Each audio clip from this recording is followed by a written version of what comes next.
So we have Dr. Shantanu Das already with us, and yes, and contestant, our audience is joining in. So we have Dr. Harmeet already with us, our next wonderful eminent speaker. And so we would be maybe starting in say another 5 minutes. Yeah, 5 to 10 minutes max. Yes, no problem, no problem. Dr. Harmeet. Hello, good afternoon, sir.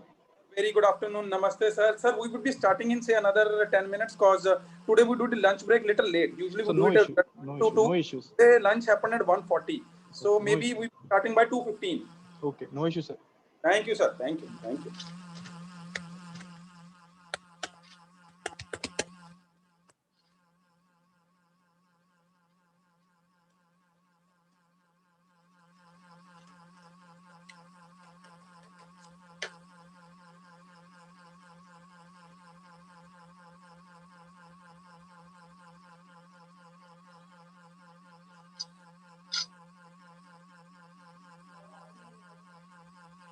Shantanu sir, Mentrix headquarter, kindly make it as a co-host, please.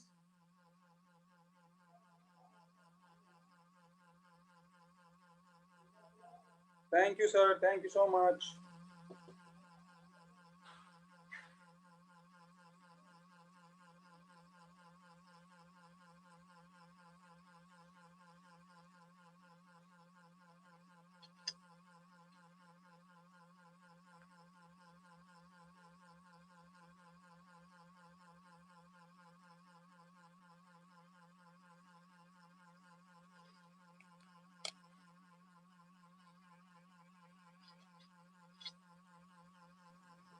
Munish ji. Yes, sir. Yes.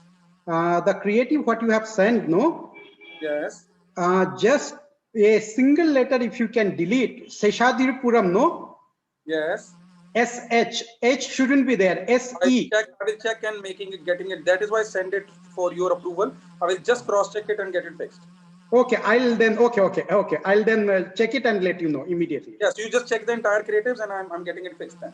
So wonderful. So nice of you, my dear bhai. Thank you.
So we have Dr. Vanessa Gauri Shankar from Mauritius. Dr. Vanessa, can we have you on the camera, please? If you are able to hear me, let's get to see the wonderful, the ever charming and ever intellectual Dr. Vanessa. Dr. Vanessa Gauri Shankar from Mauritius. Okay, I think she has logged in, but she might not be at the system. And our next speaker, Mr. M.V. Rangacharlu sir, is already here with us. Wow, that's great for us. And we would be followed with rest of the speakers, Palak and Mr. Sameer Garg shortly. Great. So we are lined up wonderfully and beautifully for today.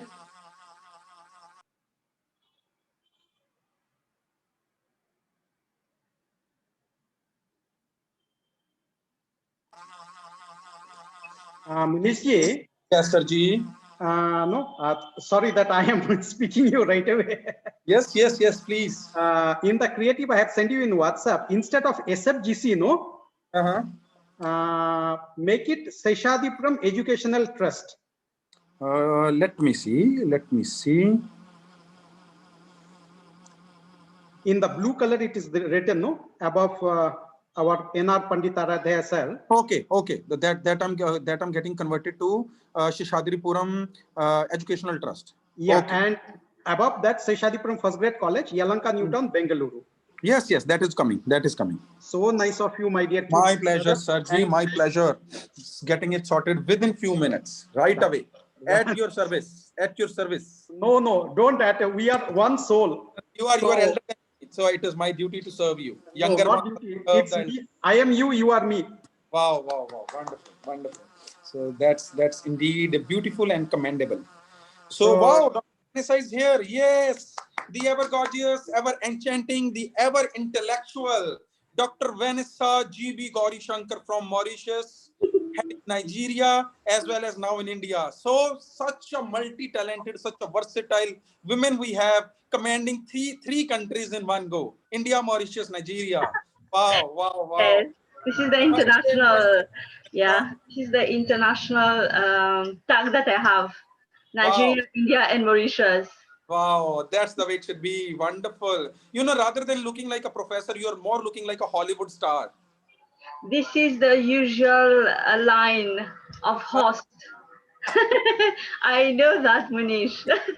So I'm glad, at least in the technology summit today, at least people will feel that along with the technological people, we have invited a Hollywood star as well. I'm so glad that Dr. Vanessa join us. We are blessed and we are privileged to host you. And I hope you're keeping good health. Yeah, I'm fine now. Much better. I'm glad. People, Dr. Vanessa is not keeping good health, but still such a dedicated and committed human being she is. She gave me her word long back that she would be sparing her valuable time for this summit. Despite not being well, still she's fulfilling her commitment and she has showed up. So we are learning another lesson that even if you're not well, dress up and show up. Commendable, Dr. Vanessa. Thank you so much for being with us. And I'm glad this time you made it. Yeah, of course. It's always a pleasure to share.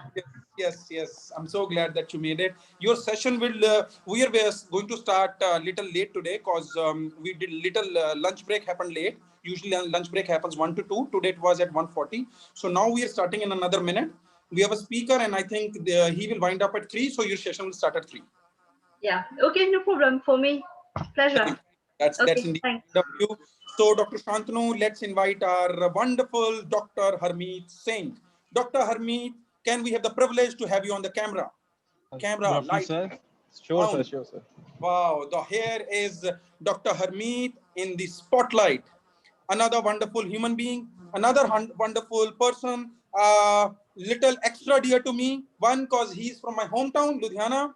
Second, whenever I've met this gentleman, he has given me so much of respect, so much of love, so much of warmth that I cannot put that in words. It would be sheer injustice if I explain his love, his respect towards me in words. So I'm blessed. First of all, namaste to you with the folded hands. The soul within me honors the soul within you, Dr. Harmeet.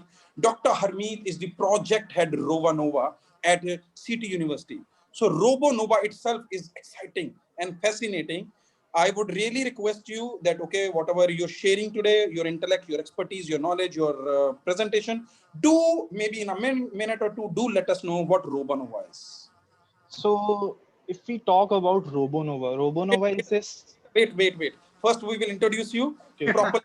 We will Okay, invite you at the platform. Then we will love to hear from you. So this is the guys. This is Dr. Harmeet Singh, project head, RoboNova, City University, India. He's a wonderful, wonderful gentleman.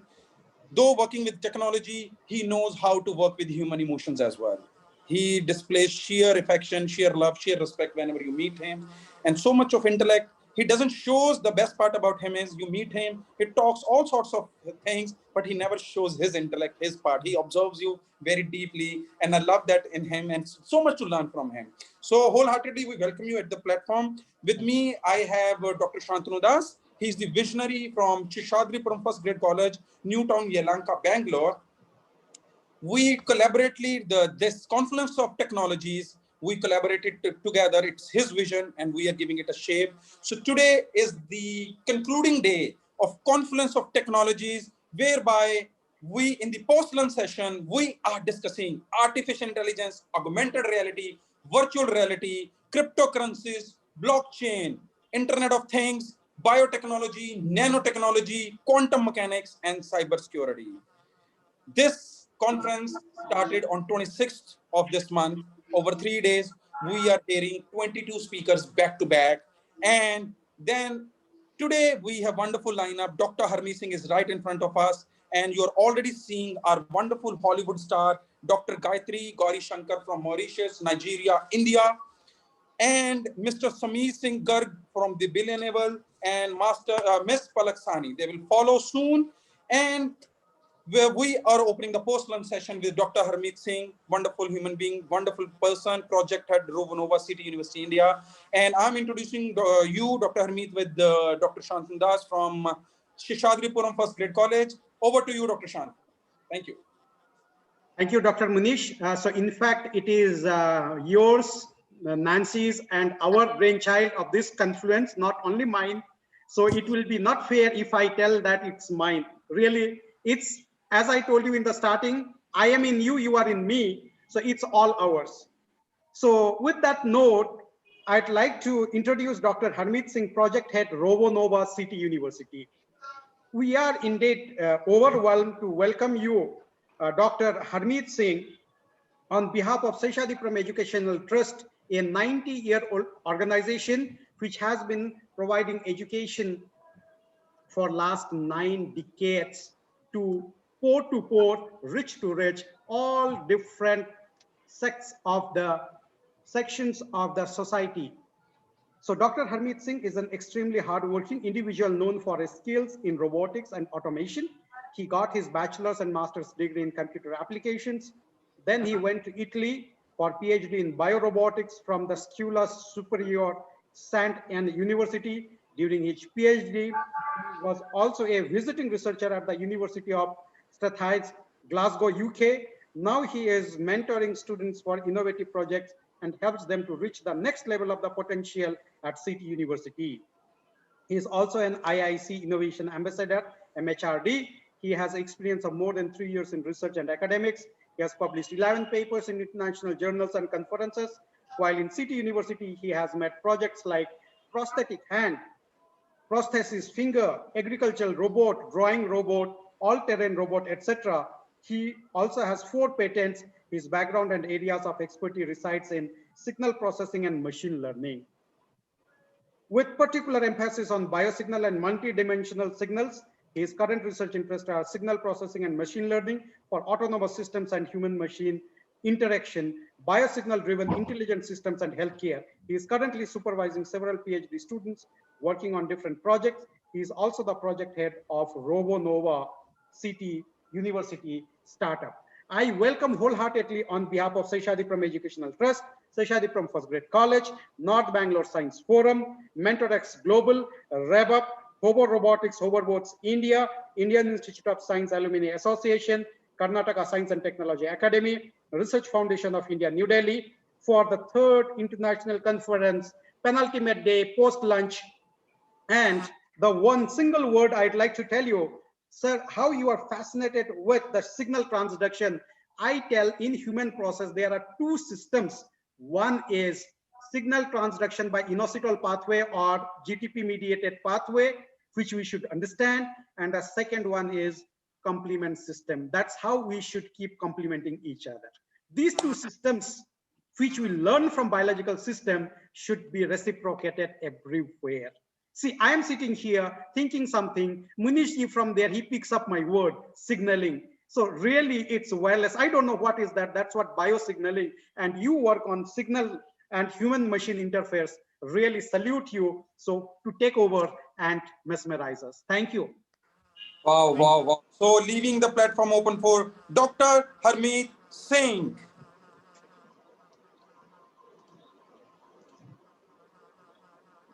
Sir, you are most welcome now. Okay, thank you so much, sir, for such a kind introduction. So just like I'm going to share my screen. Surely. So,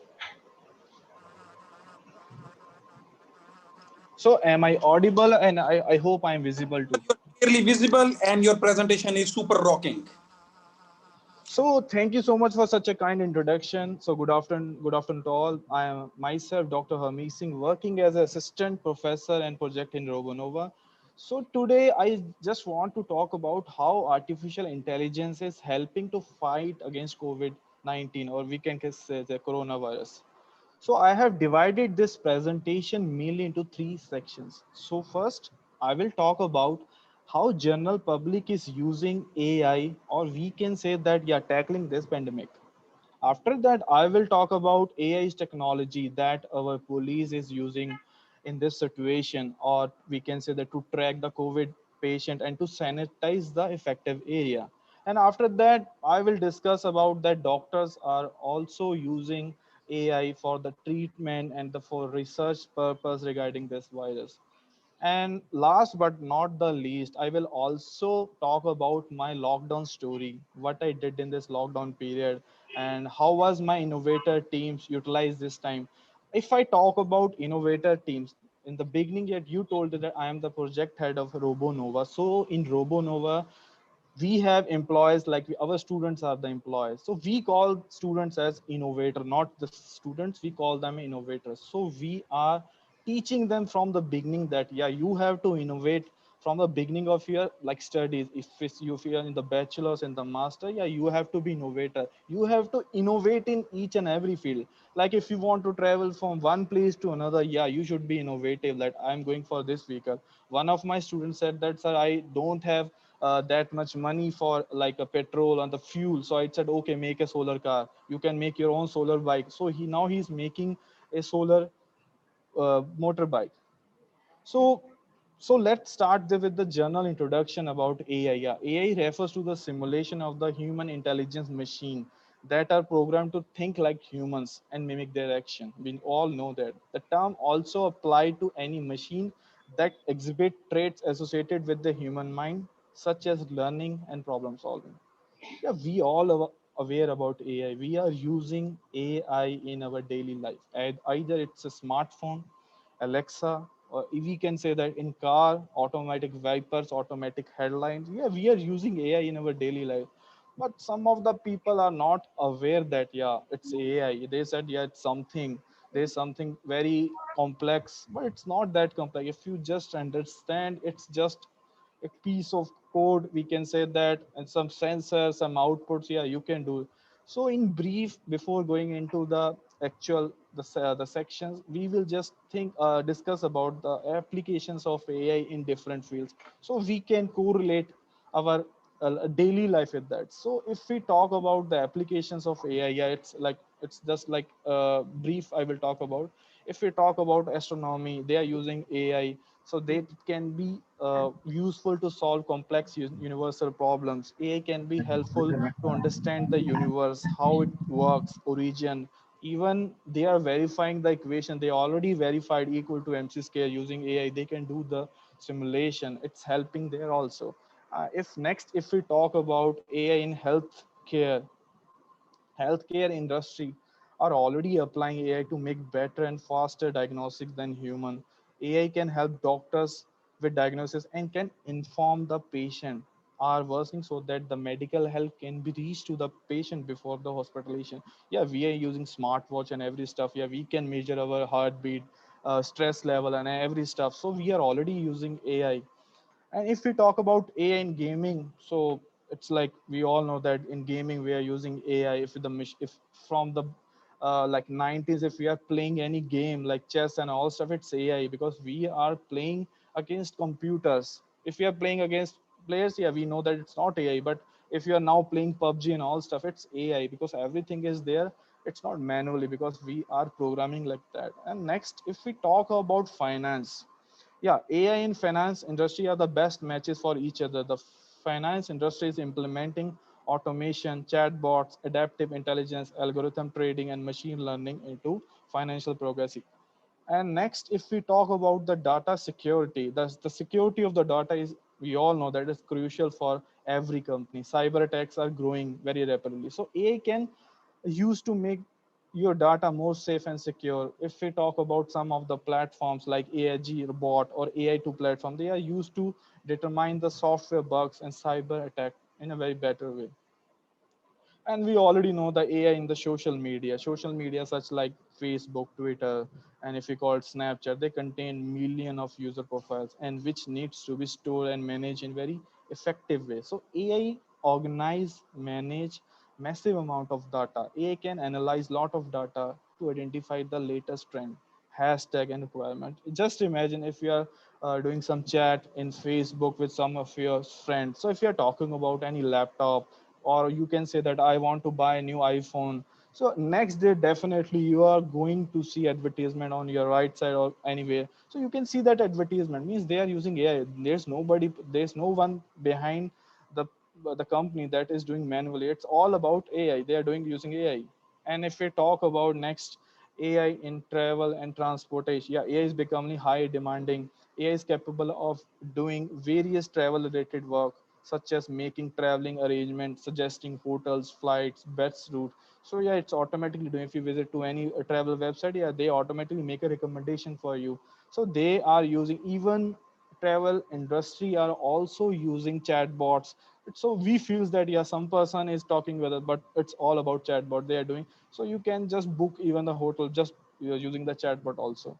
And if we're talking about AI in automotive industry, so they are using AI. The latest example is a Tesla. They are also using the Tesla bot with the virtual assistant, and the various industries are, they are just like developing self-driven cars. So it's all about AI. Tesla is the, I think, the latest and the biggest example we can say. And next, if we talk about AI in robotics, so robots are incomplete without AI. So it's just a machine. If we put intelligence, if we call it artificial intelligence, then it becomes robotic. So usually robots are programmed such that they can perform repetitive tasks with the help of AI. And we can create intelligent robot that can perform according to their experience. And if we take an example, the we already know about the human and robot. Erica and Sophia has the, yeah, they can talk, they can behave like a human. Yeah, we know that their intelligence is just like 5 or 6 year old baby, but still it's there, they are developing a humanoid robot also.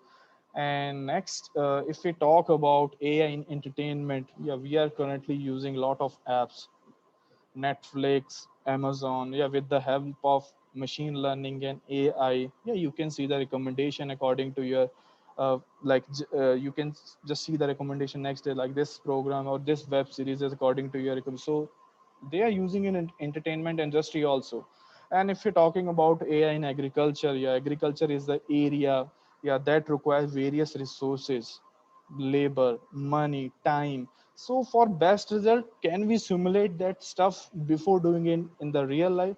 So in that case, yeah, AI is using, they are using for crop monitoring. So they are using like which, what will be the quality of the soil. So they are using, even in our university, we are developing so many robots related to AI. And AI in e-commerce also, yeah, we're providing a it's very AI is helping shopper to discover the associated products, recommendations, size and colors.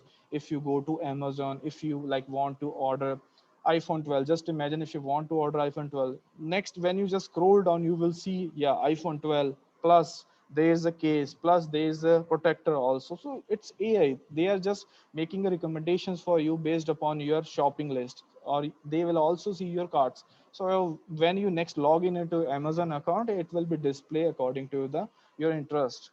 And if we talk about industry, yeah, AI can automate all the grading systems so that the teacher can just concentrate on the teaching. So there are a lot of AI chatbots that can communicate with the students, and in the future, I think there will be some virtual, we can say virtual tutor that can teach the students. So now this is the, we are doing this for last 5 months. So I will not discuss about the origin or from where it comes, because it's very controversial topic. Even we are not pretty sure about that, whether COVID-19 is just a flu or something else. So I just concentrate on the measures that we have to follow to prevent this. So we know that we have to wear mask, we have to frequently wash our hand, and we have to do the social distancing. So based upon these three measures, how AI is helping us to fight against this virus. So first, I will talk about AI for general public. So we know that smartphone apps are playing a big role in response to COVID-19 pandemic.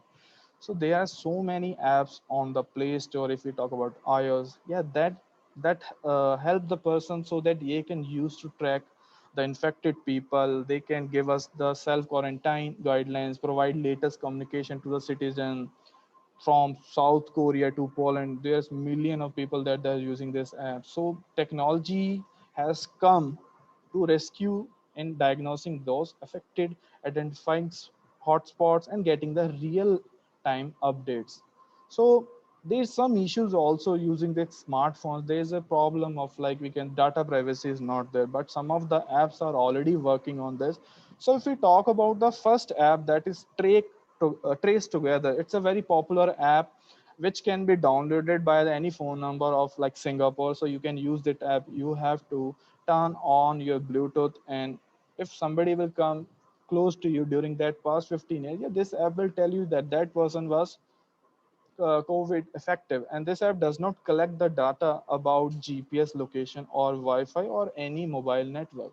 So for that, it will create a temporary ID when you just come contact with any affected person. And the good stuff is that only MOS, that is Ministry of Health, there can decrypt that temporary ID. So it's good because it is the first app that it's become the prototype for many other contact tracking apps in the other parts of the world. So if we talk about the second app, that is COVID Watch, yeah, it was developed in collaboration with Stanford University.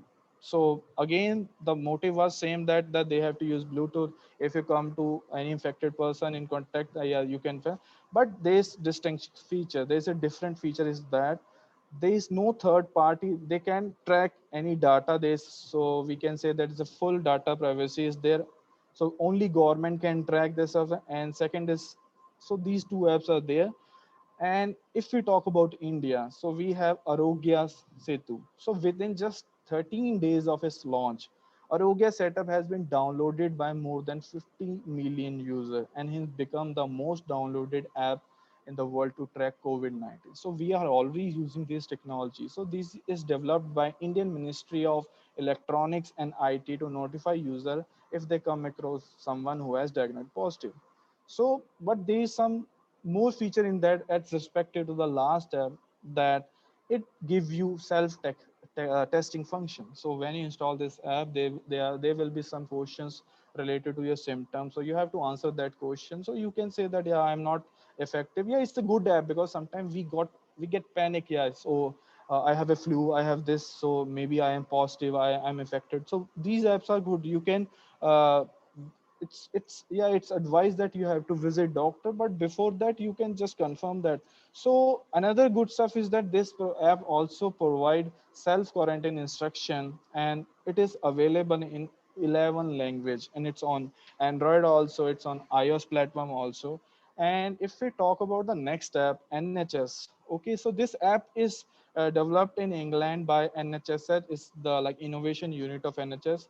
So again, they are using the Bluetooth, but in that they suggested that experts said that, yeah, if we analyze the pattern of virus spread and hotspot, the app would also help in releasing lockdown, because we know that at that time we have to face lockdown. So this app was helping them in England, and it is based so that maximum people can just track themselves if they are in effective area or not. So these apps are very good. So next, if we talk about, we all like saw a lot of advertisement on the TV that we have to wash our hand for 20 seconds. We have to wash 20 seconds because it's very effective. So just imagine if there's any AI system. Just imagine that will tell you after 20 seconds, okay, you are done with your hand wash. So just imagine, but now it's not imagination. It's they're already there. The Apple Watch like updated their new iWatch operating system, and they introduce a new feature that will tell you after 20 seconds, yeah, you have to stop hand wash. So how it works? So when you just turn on your tap, there will be a sound of water flowing. So it will detect, yeah, there is a water flowing there. And when you just put the soap in your hand and you just start rubbing that, again the sound of that rub, the watch will take these as inputs. Then it detects, yeah, you are going to start washing your hands. So after like 20 seconds, you will get haptic feedback. If you're not looking at your watch, you will get a vibration, even it sounds later, and it will tell, yeah, washing is done. So just imagine what we thought it's already there in AI. AI will tell you that, yeah, you have to wash your hand just for 20 minutes. It's like, I have so many of advertisement. They said, yeah, 20 minutes, 20 seconds, 20 seconds. So this watch will tell you, yeah, 20 seconds are done. So the apps which we already discussed are basically for tracking purposes, and these like how we can track the person. But now I will talk about AI based app that will help to fight against a different health issue. If we talk about during the lock time, lot of people have faced depression, anxiety, mood swing. So these all apps, yeah, that can help the people. So first, if we talk about the bio base, so this is AI powered iOS app which offer user to change, to track, measure and manage the stress. So with the help of this app, one can measure the body stress, track mood, track and take the brain test and view stress over weeks and much more. So you can basically have the all the data related to your stress level, and you can work on that. So even I was also using like Samsung app. We have Samsung app in which I used to track my coffee intake and how the steps and even the water intake, stress level and heartbeat. Yeah, I was aware about these apps, and I was using this app like 3 years ago. And if we talk about next Wo app, Wobot is one of the most popular app for the mental health. So this helps the user to think through the situation step by step for the cognitive behavioral therapy, and it will learn about yourself, the intelligence, mood tracking. So basically these two apps are just for your mental health, your mood swing, your depressions, for your stress. And this Wobot is the winner of 2019 Google Play Award for the standards well-being app. So if we talk about the next app, that is Uper. So Uper is also a emotional health assistant which uses AI to personalize various techniques to fit user needs. So this app incorporates with strategy, cognitive behavior therapy, and this app helps the user to monitor and improve emotional health through quick conversational based therapy techniques and mindfulness. So you can even like have, it's like a virtual assistant for you. You can talk with that. And I will also tell you what we have done for this also. So next is the Visa app. It's an artificial intelligence board that provide emotional support for the mood tracking, and this app also suggests that the meditations and audios that will, so you can do the meditations using these app. It will suggest you the music and all stuff. And last we have Replica. So it is the popular chat bot. So it will create a chatbot like you, because it's the name suggests that Replica. So this is a unique chatbot, and you can talk with that. You can share your anxiety. So it will help you to calm your anxiety as well as as a grow. So you can grow together. It's a replica of yourself.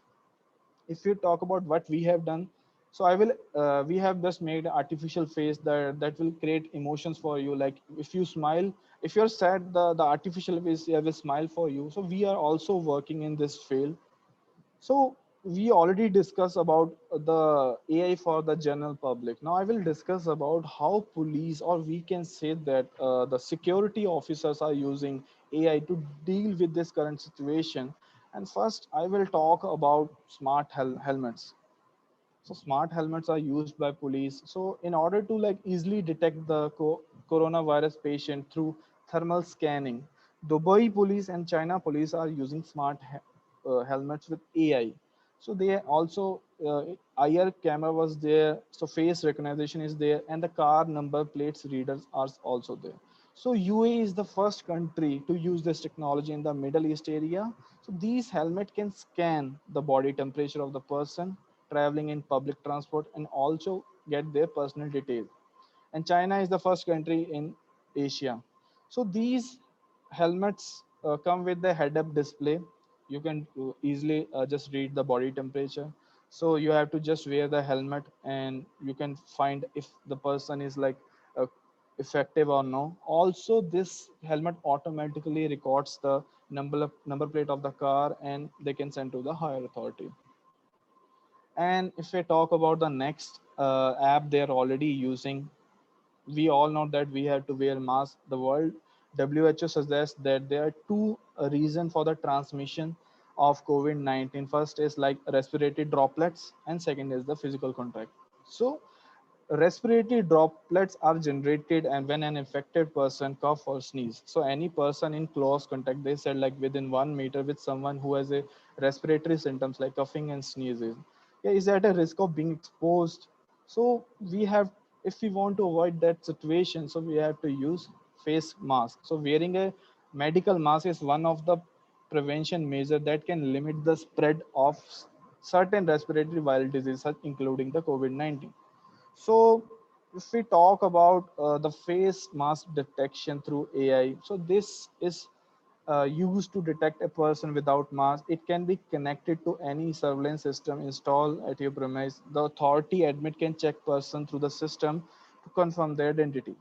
So the system sends an alert to the authorized person if somebody entered into your, like if you call in the mall or some in your building or in university, so they can tell that this person is without marks, and the accuracy rate is was like 95 to 97%, and the data can be stored and you can use it later. So the feature of this system is that first, you can implement this system to your existing organization system. Second, there is no need to buy extra hardware, extra cameras. If you have a CCTV, you can directly implement, because if we talk about AI, the best stuff is that you, if hardware is already there, you have to just program and you can get the data, you can just do the programming and you will get the results. And if we talk about drones, yeah, I saw a lot of police are using drones. So across the globe, drones are playing very important role. So in India, Karnataka government is using drone to sanitize the public spaces. Okay, they are using for that purpose, and they are used 300 drones. And if we talk about France, Italy, Spain, they are also using drones to monitor social distancing and enforce coronavirus restriction with the loudspeaker. So in Ghana, some like one of the company, logistic companies using drone to deliver the COVID-19 test kit, and we know that it's very risky if you want to carry the samples. Also, they are also carrying the samples to the urban laboratories, and I think it's the country with most of like 70,000 tests was conducted there. So Ghana was the one of the highest testing rate in Africa. So today, Federal Aviation is also implementing this drone so that they can use for the coronavirus. And if we talk about social gathering alert, so I am just talking about the three measures that we have to follow. If we're talking about social gathering alert, so police are also using some apps in which they can assess the GPS of each individual, and so that in the monitor they can put that the threshold, if the person gathering at a particular place is more than 20, so they can get alert, and they can go there and they can do. If we talk about my example, one of my student is working on an app which will do the same purpose. He was working on the app so that we can gather the GPS of individual, but it is only accessible to the police station. We can't do anything. So in which you can find if anybody in the mall, even if in the mall, if more than 10 people are standing in front of any shop, yeah, it can send the alert to the police. Even it will tell the police that where I have to put the check post. So that's because I saw many times that they have put the check post at the wrong places. People are not going from that place. They are taking the other routes. So it's a good app. You can use GPS, you can use AI in that so it automatically sends the notification for the police so that they can control all this. And next, if we talk about like how doctors are using AI. So first, if we talk about X-ray, so we know that PCR is expensive and time consuming, but they also used chest X-ray so that they can diagnose the COVID-19. So artificial intelligence in collaboration with chest X-ray helps to identify abnormal findings, thus diagnosing the ground glass of it's the lung in which we can find out the COVID-19. Yeah, it was very difficult to just see at the X-ray if the person is affected from COVID-19. For that, we need something image processing.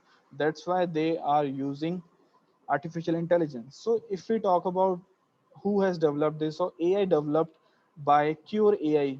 So they have developed an this algorithm in which they can identify the extent of the infection affecting the lungs, so they can find how it's infected. So it's very in the beginning you can just see the symptoms there also. And now if we talk about US San Diego Health, they have just put a new method again for this image processing, and they have done on 22,000 person, and they find that yeah, with the help of this, yeah, you can see the symptoms of COVID-19, and they have put all the data in Amazon Web Services, and you can assess that also. And for the doctors, it's very good that if they can understand how COVID-19 spreads. So machine learning is also helping researcher, practitioner analyze large volume of data to forecast the spread of COVID-19. So in order to act as an early warning system for the future pandemic and to identify the population.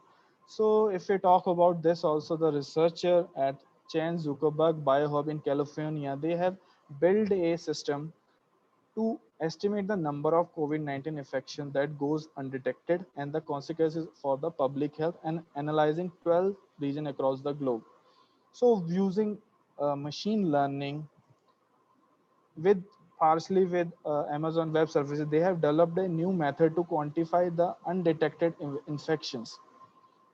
So even at the beginning of the pandemic, when we realized that yeah, there's going to be a lockdown, Blue Dot, a Canadian startup, and again the Amazon Web Service customer that uses AI to detect disease outbreak, and one of the first raised the alarm about this outbreak due to the illness in Wuhan. So they already did that stuff in the beginning, and some, if at the end some endo they some of the them, if the scientists also confirm that yeah, it was there, using AI they can detect the situation.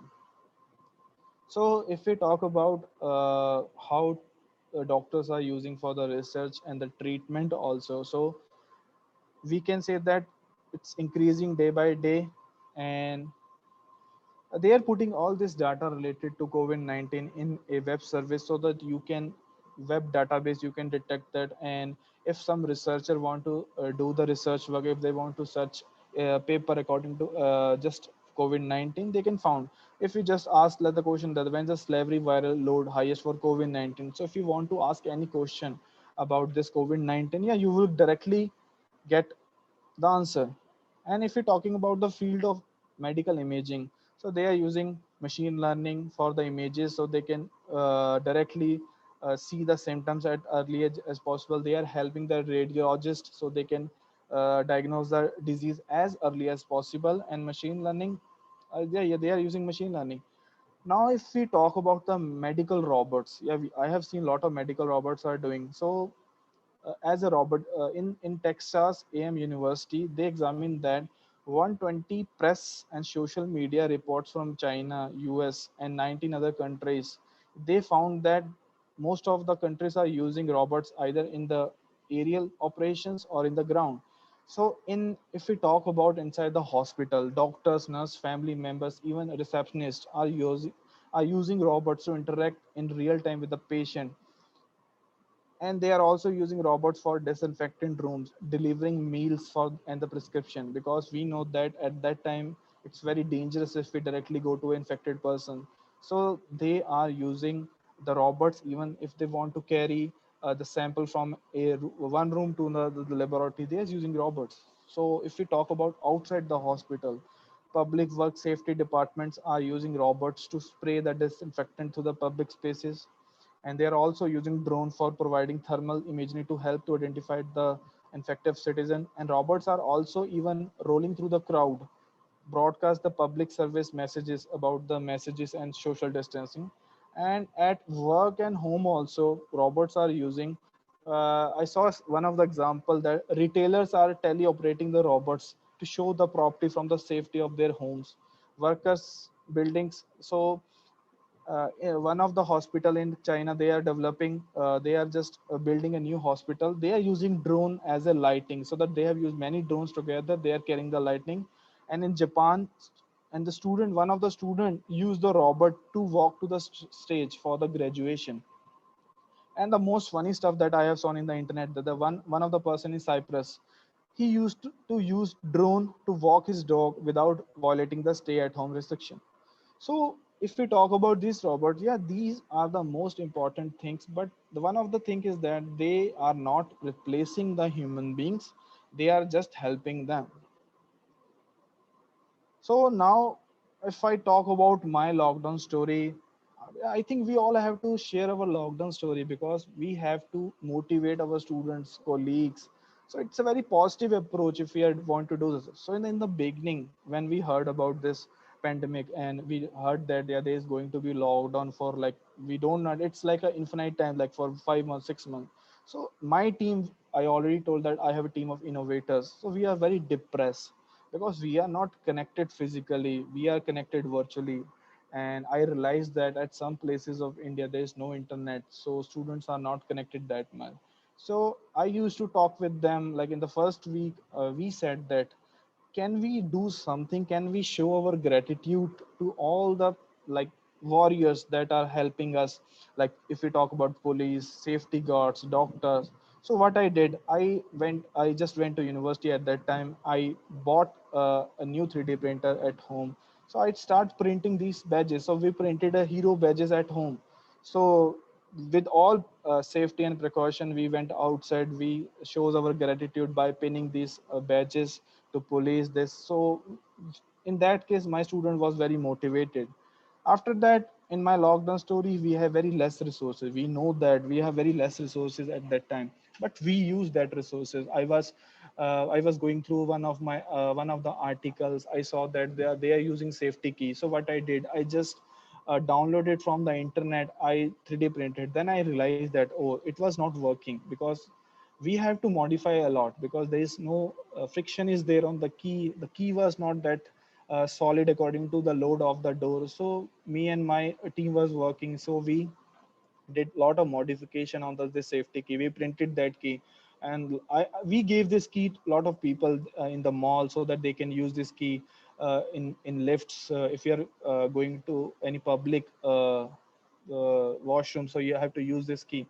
So in that case, we are very motivated. And one of my student told me that, sir, we are very much just focusing on sanitizing our hands, wearing masks. But what about shoes? Just imagine if I going outside, if my shoes are infected, so how we can sanitize our shoes? So we developed a sanitizing mat during this lockdown period. We worked at home and sometimes with in university with all the precautions. So we developed a sanitizing mat in which we have used AI, so that because we have to use AI at the end, because we can't put our shoes in a tub, because we have to moisture, we have to provide a liquid so that just the sole of the shoes get get wet, because we don't want to destroy our shoes. So we have developed this. So students were very happy. So BCA student was working with this. And if I talk about, because I think we have to see positive thing even in negative environment, because it was very difficult during the lockdown. So at that time I got an opportunity at home to document my the work. So I started documenting my work that I did in like past 6 months in City University. So I was start documenting. So then I found that can we patent that stuff. So during my lockdown, I filed 4 patents, and out of 4, 3 are already published. And we all know about ICMR and PGI Chandigarh. So I participated in one of the competition there. So I got selected. My prototype was selected. So it's the prototype is related to COVID-19 device that will help to stop the spread of the COVID-19. Now they are working in the commercialization of the product. So in during this lockdown, I was able to document my products. I can so we have to see a positive thing in and even the negative environment, and we have to share our we can say that we have to share our motivations to others so that they can be motivated. So we filed 4 patents, and the patents are published now. So that's from my side. Thank you so much for such an opportunity so that I can share my viewpoint regarding AI. Thank you so much.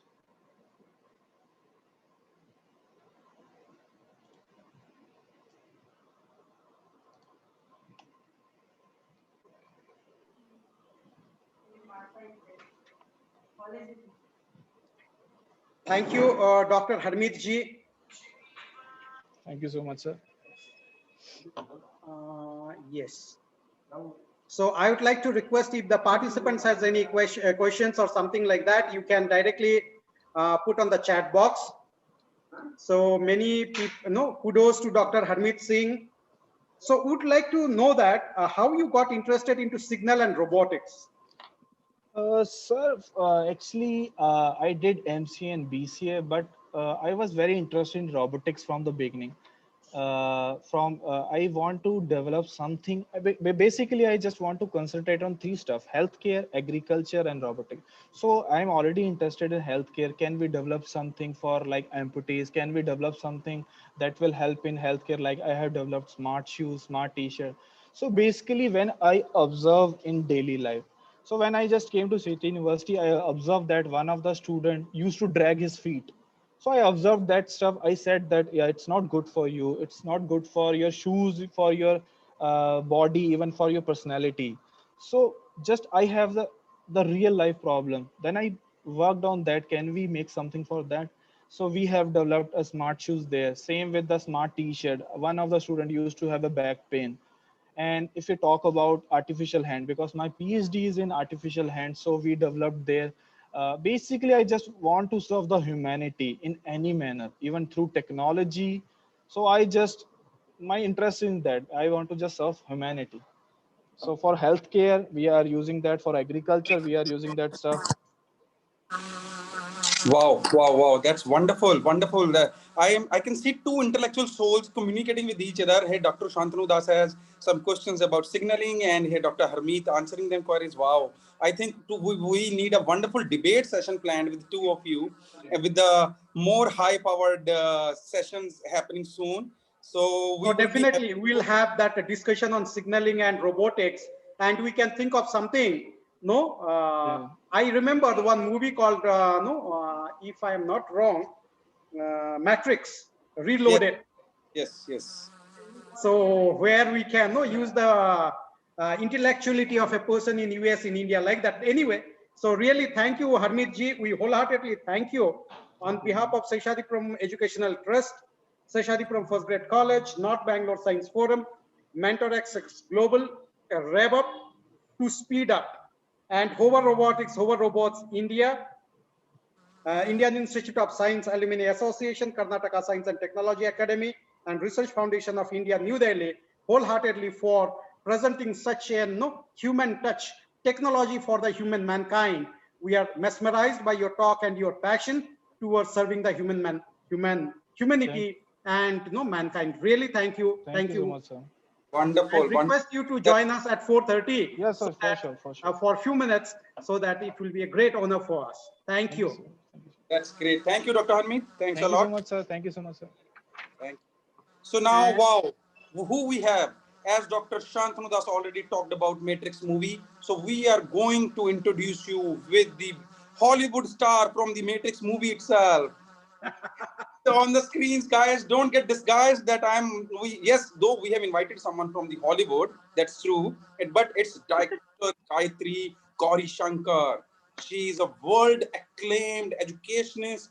She is the head of the department for hospitality and tourism at the University of Africa, Toruarua in Nigeria. She is from Mauritius, and right now she is traveling to India. So she is the one wonder lady, one superwoman in one go commanding 3 countries. With her smiles, I'm sure she would be commanding the power across the globe.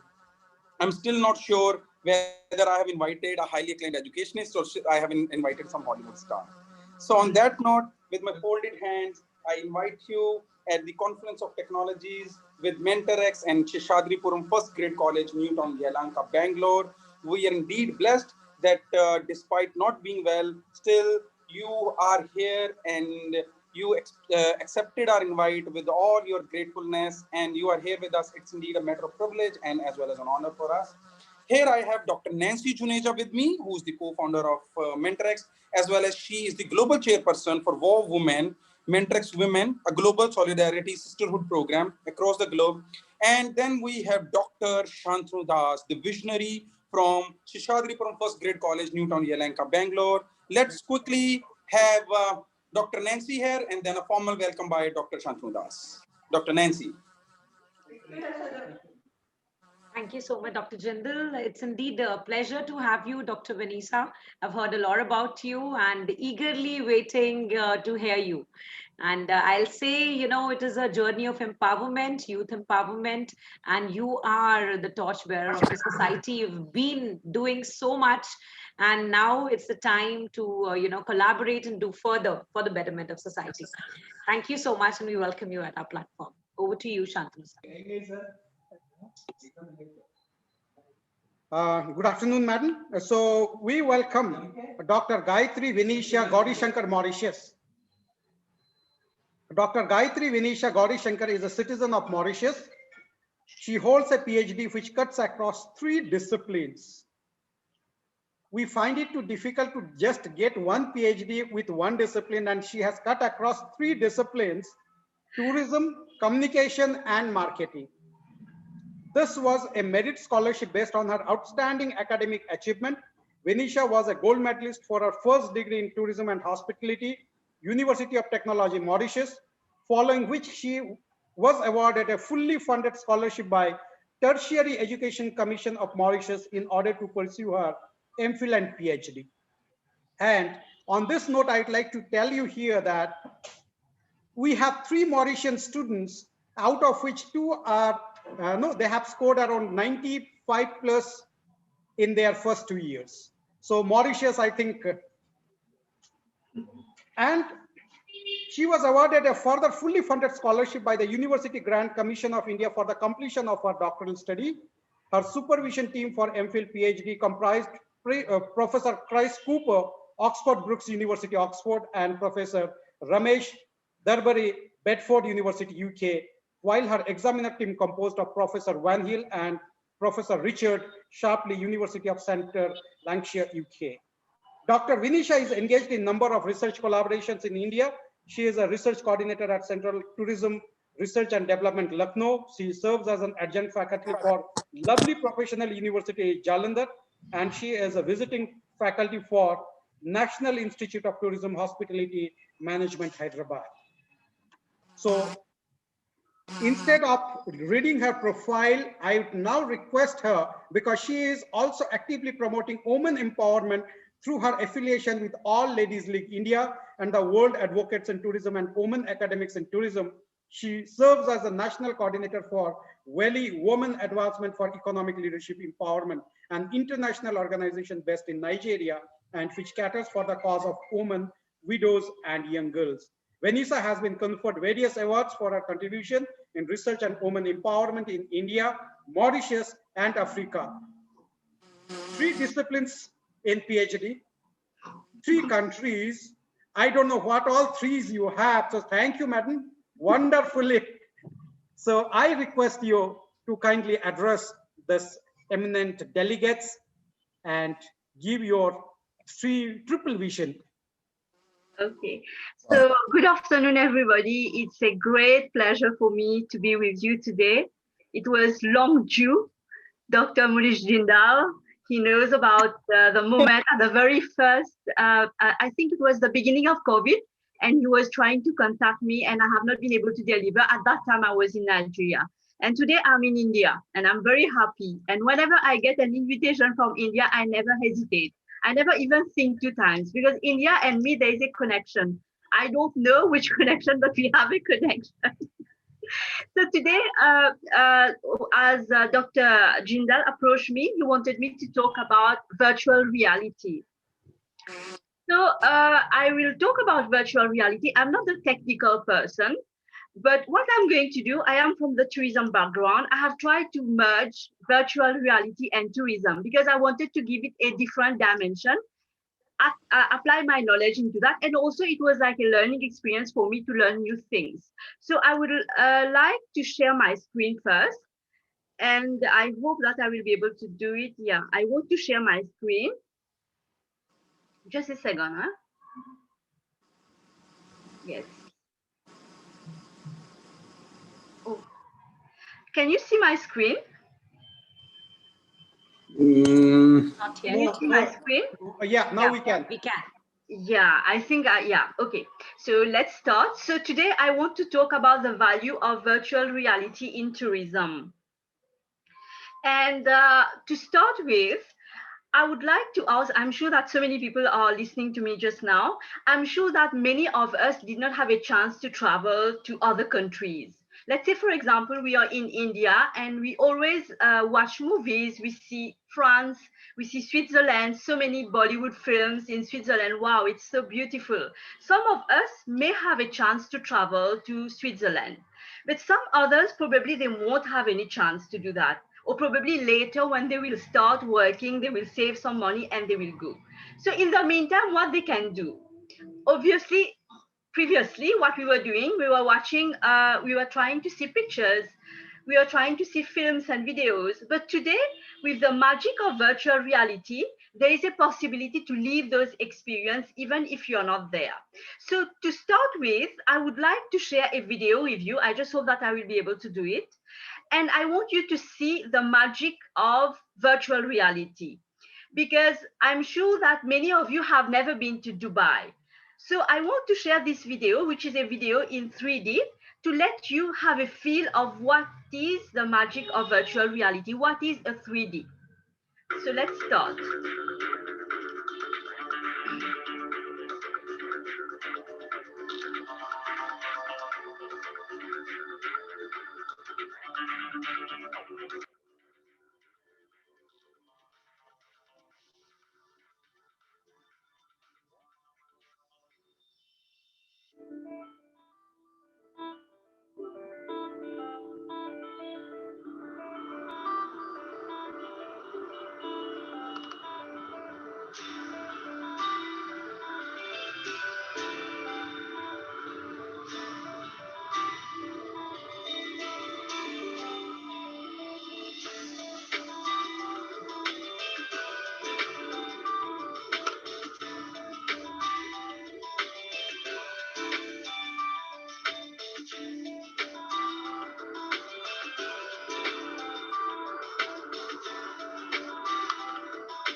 Okay, so I come back. I'm sure that you have been able to view the video, but unfortunately, I'm sure that you will not be able to recognize that magic, because to be able to see that magic, we need to have a special pair of Google. So when you wear that Google, I'm sure that most of you know about that Google that I'm talking about. There is a pair of Google that is given to people who want to live the experience a bit further. Whenever we go to watch movie, many times they say that it's a 3D movie. So you are given a pair of goggles or glass. You can call it a glass as well, a pair of glass. And when you wear that, you can feel that those things are in front of you. Sometimes they're purposely trying to make, like for example, a dragon is trying to attack you, and you feel that it's coming towards you. So this is 3D. And we talk about 3D. 3D means it's coming from virtual reality. So now I'm going to explain what is virtual reality, because I wanted to show the video just to give you a feel. But as I'm saying, that Google was very important, but we don't have it. I cannot provide it to you virtually. So you will have an idea how whatever you were seeing in Dubai, all those panoramic views, you would have felt as if you are there. So let's have a look at the theory now. What is virtual reality? So as you can see here, I have got my PowerPoint. So virtual reality, it refers to the computer-generated simulation in which a person can interact within an artificial three-dimensional environment using special electronic devices, such as special goggles with a screen or glove fitted with sensors. Here we are talking about 3D environment. I'm sure that you all know that we don't have 3D now. We can have 4D, we can have 5D. So when we are talking about the 4Ds and the 5Ds, it's all about what? It's about feeling. Sometimes, again, I will take the example of sitting in a movie theater.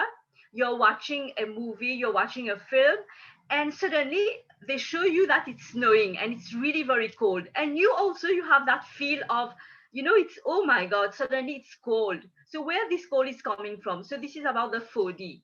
So just to say that virtual reality is evolving, and it is a fully digital experience that can either simulate or differ completely from the real world. And in order to experience and interact with virtual reality, you'll need your proper equipment, like a pair of VR glasses or a headset, and many other things, depending on what you are doing. Virtual reality technology is used to create immersive experience. We call that immersive. Immersive means you get immersed into the experience. I'm sitting there, they are showing me Dubai. If I had that special Google with me, I would have felt that I am inside that shopping mall. I can see people in front of me as if I can touch them. So it is immersive experience. And this helps to educate and even entertain consumers. These virtual reality devices can drop people into new, fully immersive environments, giving them a temporary break from reality. Sometimes you're so fed up, you're so stressed, you have got lots of things to do, and suddenly you just want a break. And when you use those devices, that VR means virtual reality devices, you feel that you're completely transformed into another world, and it helps. Many times it helps. So while VR has already brought revolution in the world of gaming, cinema, medical training, and journalism, according to experts, its best use may lie in tourism as well. And here's how it is reshaping the world of travel and tourism. We're going to talk about it now. Virtual reality in tourism. So in the travel and tourism industry, as you all know, when we are talking about travel, we are talking about tourism. We are in one country and we want to travel in another country. We don't have an idea how this country is going to be. We can see it on video, we can see it on pictures, on brochures, but until we reach there, we will not have an idea really how it is, whether it is nice to be there or whether it is dangerous, or whether what is being shown in the brochure, is it the same thing? But with virtual reality, you have a possibility to live those experiences artificially. So in the travel industry, virtual reality creates an artificial environment with software. And VR technology creates primary experience focusing on two senses, vision and sound. And sometimes also they are going to use they're going to use other things to make you have a feel of, for example, I want to know let's say in Kenya, they have a special tea in Kenya. and I want to smell that tea. So when we are talking about virtual reality, there is a possibility when they are showing you the vision, you can even like not sense, you can even smell the flavor of that tea. It is possible. So the artificial environment gets presented to the audiences in a way which encourages them to accept and believe it as a real environment. And sometimes people who cannot afford to go to those places, they can just be happy with those virtual reality scenes. So virtual reality can be used to capture tourism destination in a very unique and immersive way. And this is achieved using specialist cameras, rigs, and software. We need to have those software, and those software are quite expensive. It's the ability to browse live like we browse the web and experience the real work instead of looking down at the phone, because the phone, everybody's having a phone now. But when we talk about virtual reality, it makes a difference. So as you all know, tourism is the biggest industry, and the virtual reality has become the attraction point in tourism now, especially for now, especially when we're talking about post-COVID, what will happen, how the tourism industry will survive. Anyway, I have talked a lot about the tourism industry post-COVID, the post-pandemic, how the tourism industry has to survive. So I feel that virtual reality will be one of the strategy which should be utilized and included in marketing campaign. So virtual reality allows for guided tours of any place around the world. Pegged to advance the tourism industry, people can now try before they buy the destination. And it gives a full 360-degree view of the different locations to the prospects. Travel agents can ensure the best experience for them and increase the level of trust simultaneously. And travel agencies are helping their clients also to choose the best package based on their budget and expectations. So this is how virtual reality is helping in tourism. Now, why virtual reality is becoming popular in tourism? Obviously, when we talk about tourism, tourism is a product which we cannot taste, we cannot experience till we go and do it personally, till we go and live it personally. So the reason why virtual reality has become the hottest trend in the travel industry is that it helps travelers see what they will experience on an actual trip. Sure, it can't be compared to real life traveling experiences, as one can't make memories and enjoy varied experiences of a particular place. So at least you have an idea how it is, you have a feel of that place. But VR will definitely allow you to take a preview of your desired destination so that you can gauge if it has everything that interests you.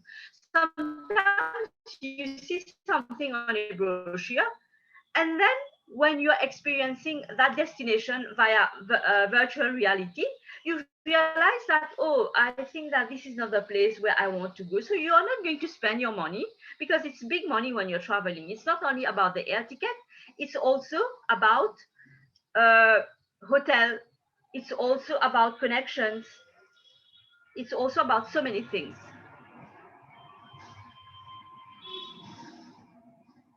Hello. I'm sorry. I was having a call. I was thinking probably it was Dr. Jindal, because I was thinking there is a problem of connection. I guess there is no problem. Yeah. So we were talking about, yeah, I was for a moment I thought that probably there was an interruption. That's why you were calling me. Okay, let's continue. I'm sorry. So why VR is becoming popular in tourism? As I was saying, we spend lots of money, so we don't want to go to a place and we end up saying that, oh my God, I lost my money, I wasted my money on unnecessary things. So that is why when we talk about virtual reality, it helps you to make a good decision. I will take the example of Google Street. I'm sure that all of you, you know about Google, you know about how we are like, browsing and trying to see the streets. Google Street allows you to literally go anywhere in the world. And the app has a great interface which lets you navigate smoothly. Just tap and stride anywhere on a particular street and you start seeing things. And it makes you become more excited as you see things. I don't know whether you're like me. For me, the more I see something, the more I'm interested to experience it. So I feel that Google Street is also a street view. It's also a very a product of the virtual reality. And you can also zoom in and zoom out, or even click on microphone to say the name of places. So these are the things that the magic, I would say, these are the magic of virtual reality. Now, travel and hospitality firms are also able to showcase destinations and accommodations.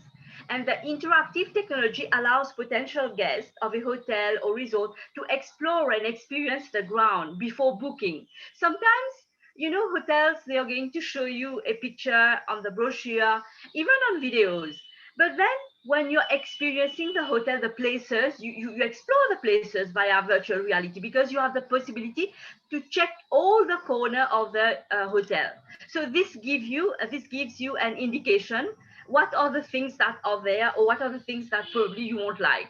Some firms have gone so far as to recreate the environment of the accommodation by using real stimulants, wind, aromas on the potential client during the virtual experience. Let's say, for example, in a hotel you are interested to travel to a country to experience a massage or spa. So when you're using the virtual reality thing, you can even smell all the aroma they are using in the spa, and this, you know, gives you another feeling and you feel like going, and if you're interested, of course, you would end up going there and you're going to recommend that place to other people as well. And examples of tourism destination predominantly using virtual reality in tourism are London, Paris, Singapore, Switzerland, New York, Japan, and we have got so many other countries which are following. So we are still on this, why virtual reality is popular in tourism. So virtual reality enables you to travel back in time to experience historical events. This is also possible. We have got an example, a travel experience called VR Time Travel, Step into Old Hong Kong. So this is proposed by the Hong Kong Tourism Board, and it allows visitors to step into old Hong Kong and explore the old days of the city. This is quite interesting because many times we are living in a different world now. Many times when you're alone, sometimes you feel like going back in time. You want to see, to revive, to see your schools, to see the places where you have been in your childhood. So I think that with virtual reality, there is a possibility to go back into time and revive those experiences. So I take the example of Hong Kong again. So there, when you want to experience that VR product, VR time travel, you will see a battle between two kung fu fighters at the famous Hollywood Road, as well as the dramatic landing of an aircraft at the Canton International Airport in Hong Kong. Now we have virtual reality in other sectors as well. Virtual reality can be used by coaches, players to train more efficiently and to watch and experience certain situations. A person may enter a world of virtual reality by putting on spatial glasses, as we said earlier, and headphones attached to a computer system running the virtual reality program. And these devices immerse the user with the sights and sounds of the virtual world. By now, we know how it's functioning. And some virtual reality systems allow the user to also wear gloves with electronic sensors that can be used to touch or move virtual objects. As the user moves his head or hands, the computer moves the virtual world accordingly in real time. I'm sure that you're thinking about the game that we are having these days. Let's have a look now by military. How military are using VR? So VR is completely immersive, visual and sound-based experience, which can safely replicate dangerous training situations to prepare and train soldiers without putting them at risk until they are ready for combat. So as you see, VR is very effective in military job. VR can transport a trainee into a number of different situations, places, and environment for a range of training purposes. And the military uses it for flight simulations, battlefield simulation, vehicle simulation, and virtual boot camp, among other things. So this is very helpful. We can also use virtual reality in medical training. So due to its interactive nature, medical and dental students, for example, they have begun using VR to practice surgeries and procedures, allowing for a consequence-free learning environment. So the risk of inflicting harm or making a mistake while practicing on real patients is eliminated. Virtual patients are used to allow students to develop skills which can later be applied in the real world.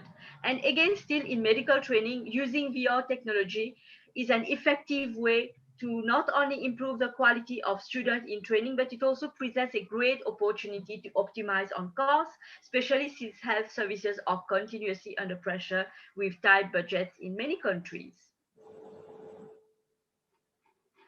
In education also, the use of virtual reality is very effective.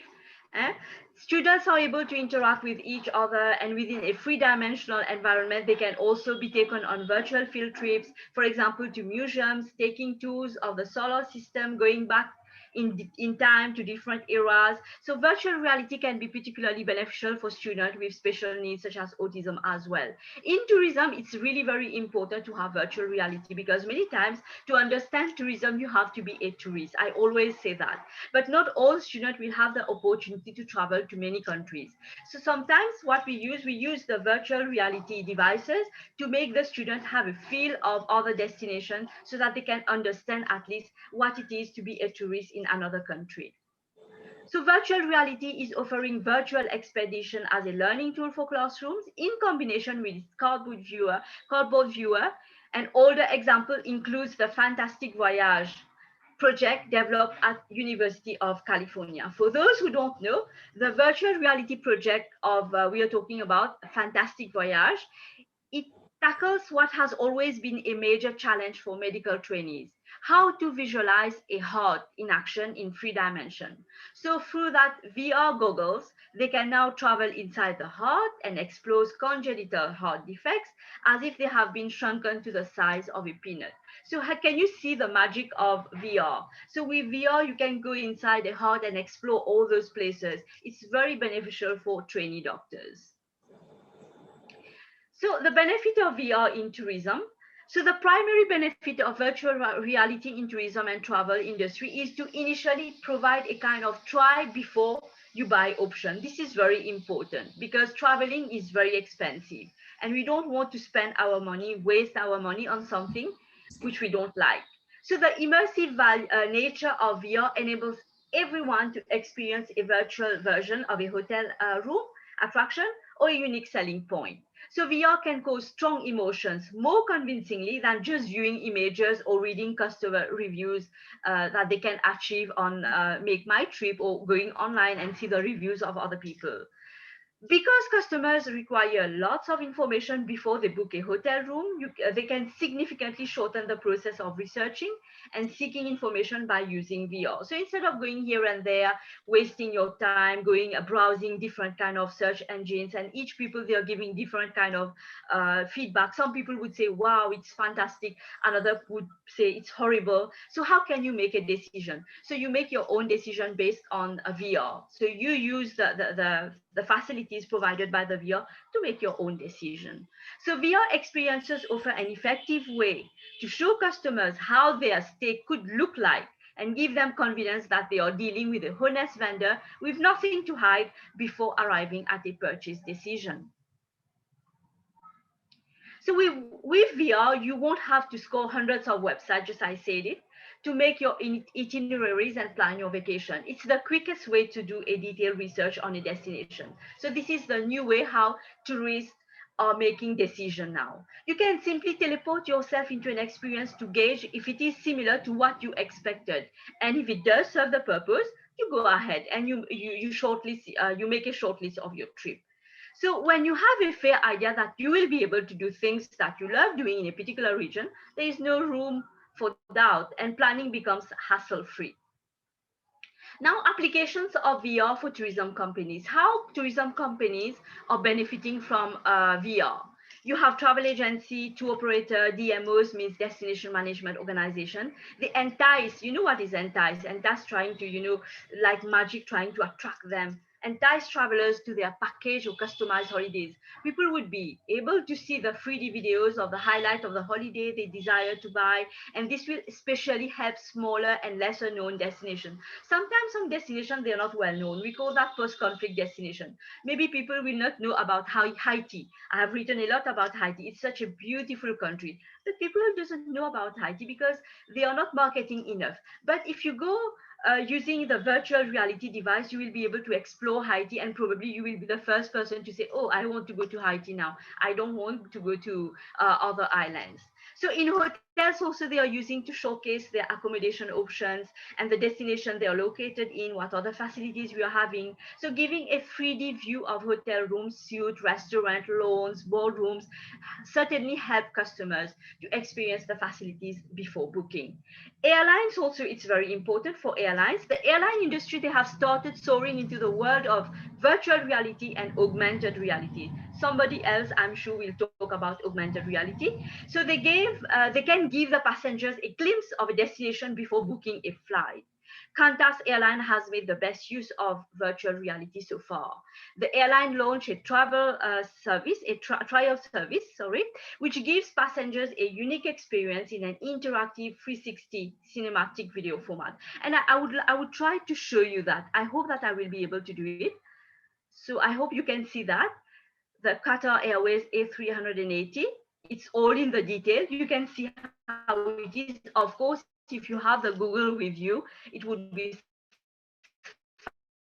fantastic. You can leave it. You can feel that you can touch the seat and all the amenities. You can experience them. So you see the beauty of Qatar Airways and the magic of virtual reality. As beautiful, and you can food as well.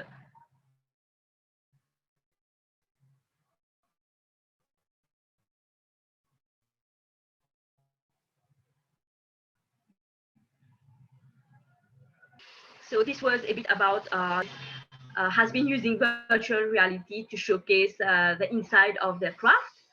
So even when we are talking about the tourism industry, sometimes when you're traveling, you're going to a place, for example, an island, and you want to indulge in whale watching.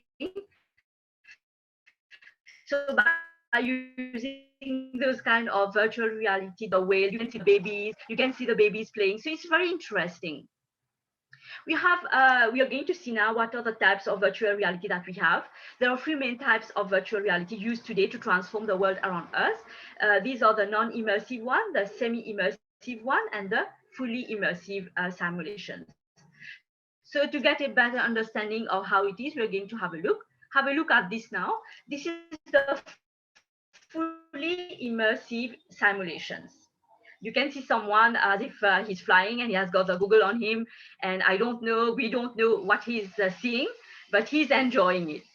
So fully immersive simulation, it's about what? It's about a type of VR commonly used for gaming and other entertainment purposes, and you can use it at home. Fully immersive simulation give users the most realistic experience possible, complete with sight and sound. You can even hear. And the VR headsets provide the high resolution content with a wide field of view. So you need all these equipment to be able to fully experience the thing. Whether you're flying or fighting the bad guys, you feel like you are really there. This one is the semi-immersive simulations. So you can see, you're going to see a pilot, you're going to see a plane, but in front you will see that it's a picture. It's not a real one. This is the magic of virtual reality again. So here, semi-immersive experiences provide users with a partially virtual environment to interact with. So this type of VR is mainly used for educational and training purposes, and the experience is made possible with graphical computing and larger projector systems. And in this example, the instruments in front of the pilot are real, and the windows are screens displaying virtual content. It's important to keep in mind that semi-immersive VR simulations still give users the perception of being in a different reality. So this type of virtual reality is not always possible to experience wherever. Instead, physical environments are created to supplement the virtual reality. So as you can see, virtual reality, we can use it in many situations, but in some situations, it's not 100% effective. This one is the non-immersive simulations. I'm sure that people know about it. It's all about the game, and kids are so interested in that. And sometimes parents are so angry with kids. They are so immersed into that they don't come for dinner. They don't listen to parents. So non-immersive simulations are often forgotten as an actual type of VR, honestly, because it's very common in our everyday lives. The average video game is technically considered as non-immersive virtual reality experience. Just think about it, you're sitting in a physical space interacting with a virtual one. So these type of experiences have become more advanced in recent years with video games like Wii Sport, where the system actually detects your motion and translates it on the screen. So you can even, like for example, you want to play football, you are one of the player, you can even put your name, you can feel that it's you playing, and the excitement is even more.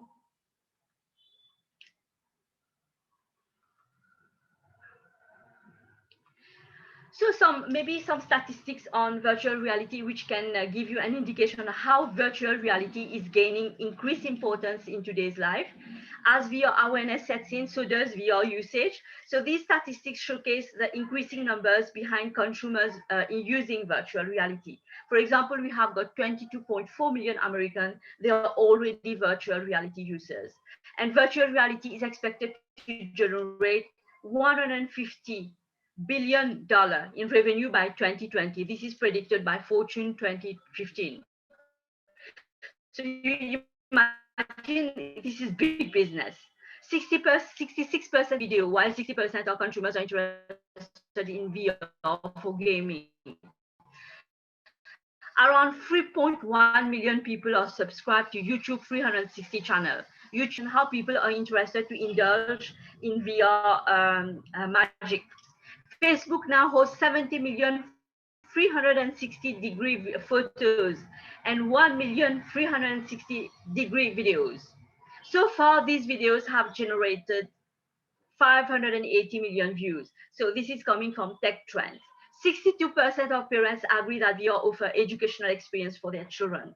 66% of consumers are interested in VR shopping experiences. And 41% of others say that they would give virtual reality a try if given the opportunity. And 44% of people interested in purchasing VR devices are between the age of 18 to 35. So this gives you an experience of how people are interested in shopping, using VR, or indulging in VR rather. So end note, I would say that virtual reality technologies nowadays offer an unbounded potential for mass virtual visitation to actual tourism destination. And the roles of such technologies in tourism and hospitality industries, its management and marketing have been capable of showing their integrate abilities to simulate real life experience and context, occasionally being touted as a substitute. So these are being used as a substitute to make people make decisions. The role of hedonic experience, emotional arousal, are found to be large in regard to determining the potential tourist behavior and also intention to visit a destination. So with VR, the navigation of 3D environment is found to induce positive emotions, flow, and emotional involvement, which results in positive effects on behavioral intention, further extending the engagement and immersive experience that enhances the tourist needs. So I would say that virtual reality is indeed transforming the travel and tourism industry in an unstoppable manner. And VR can create amazing experiences limited on not only by your imagination, but much more. It is an excellent tool for marketing, hotel, rooms, flights, and travel products. So this means that we can immerse ourselves in a wide range of experiences. And we have apps like Discovery VR, which is the newest adventure in virtual reality. And this is a bit what I wanted to share with you. And I would say thank you to all of you. And I hope that during the presentation we have not experienced any kind of disruption. Otherwise, I would be very disappointed because I wanted it to be perfect. Otherwise, I would have failed in my duty. Perfect women delivering a perfect session. Wow. Wow. So that's perfection matching perfection. Thank you, Dr. Vanessa, for such a wonderful session, such immersive session, I would say. Your session was really immersive. We immersed into your session. That was really, really, really wonderful and really beautiful. And we are blessed to have Dr. Vanessa with us. Vanessa, the kind of intellect and the kind of expertise you carry, and whole of your life you've been such a scholar. I was just wondering, people cannot even gather such kind of expertise or intellect even a span of 200 years that you have gathered in just 20 years. I don't know how old you are, but you look like 20. So that is how I have to say that, I have to mention that being so young and gathering such kind of intellect, such expertise, I think I have to reincarnate myself 5 times to reach at your level. or even to be somewhere near that. So kudos to you, and we are blessed and we're privileged. With my folded hands, I'm grateful to you. Thank you for being with us. Thank you for sparing your valuable time despite not being well, still fulfilling your commitment, showing up. You know, that shows the determination and a dedication of a human being, of a self-made human being who has reached the peak of her career by herself. So I know you're a woman of substance, and whatever you are today, you have made up yourself like that. And we are glad. So not only your presentation, we are glad that you're spreading the message that wheresoever you are, show up. And I can see our young Palak Sani here, and I'm glad that you could be another role model for Palak Sani, that delivering the message to the young lads that wheresoever you are in the world, whatsoever is happening, still dress up and show up. So kudos to you, ma'am. Kudos to Dr. Vanessa. Thank you for being with us with such powerful session. And Dr. Vanessa, we are coming up with much more, and we are not going to leave you here. We are fostering a long-term bond whereby much more is lined up with you, and keep sharing your knowledge and expertise with us and keep nurturing us. Much more is coming. And at 5 o'clock sharp, we're going to start our inauguration ceremony for the Center of Excellence. We are going to inaugurate it today with the Seshasdripuram First Grade College, Yelahanka, Newtown, Bangalore, Center of Excellence for Mentorex, Center of Excellence for Hover Robotics. So it's a big day. And if you can log in again, or if you can stay here, you're most welcome. If you can stay, if you have some another work, then kindly log in again. And there is an honoring ceremony and a valid session as well, where it would be our privilege to honor you, and we would be grateful to you. So thank you for being with us. And here we have Dr. Shantanu Das, the visionary from Seshasdripuram First Grade College, Yelahanka, Newtown, Bangalore. Let's hear from you, Dr. Shantanu Das. Dr. Manish, I would like to interrupt you. It's not 5, it's 4:30. Sir, but I'm looking at the clock. We have another 3 speakers. It's going to be 5. So I have corrected myself. We still have speakers to go. I think we can wind up.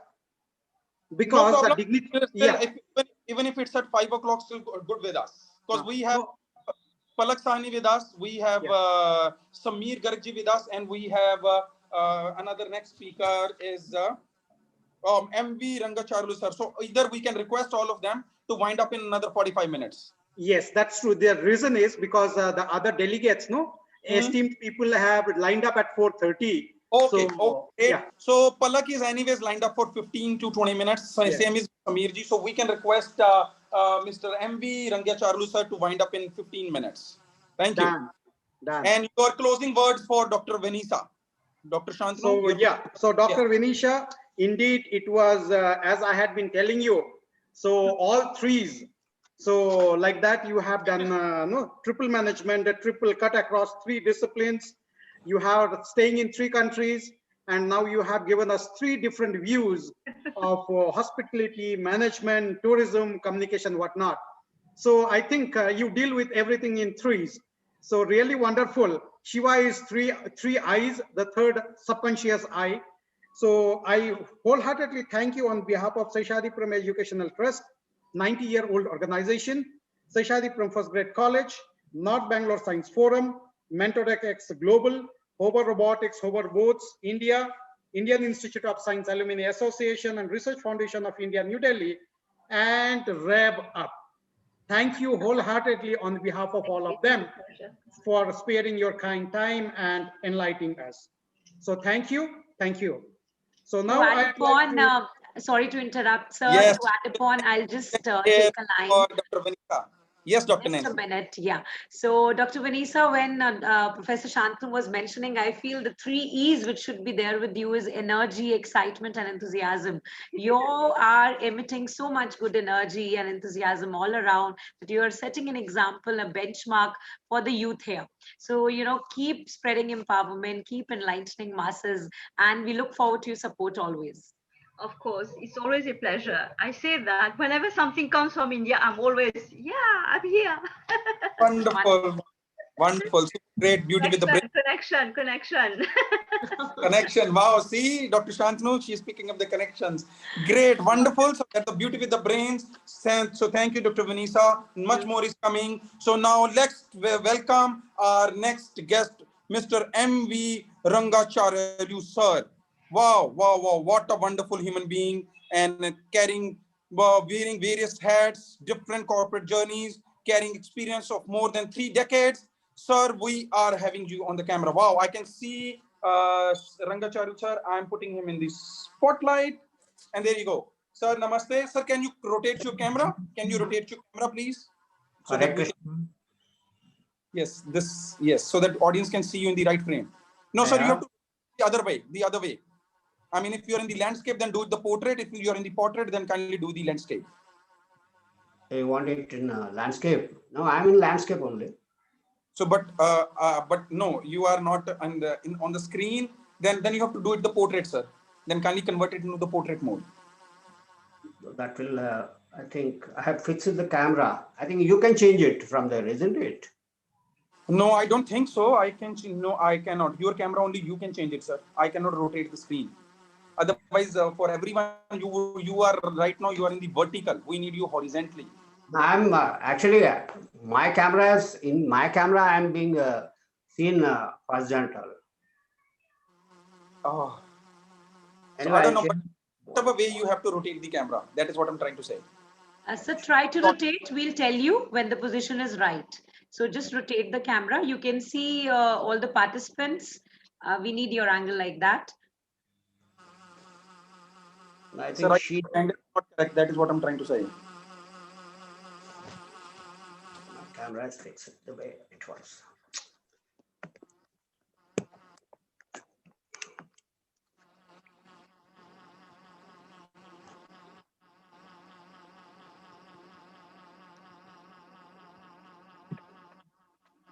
Just a minute, sir. I'm just setting up.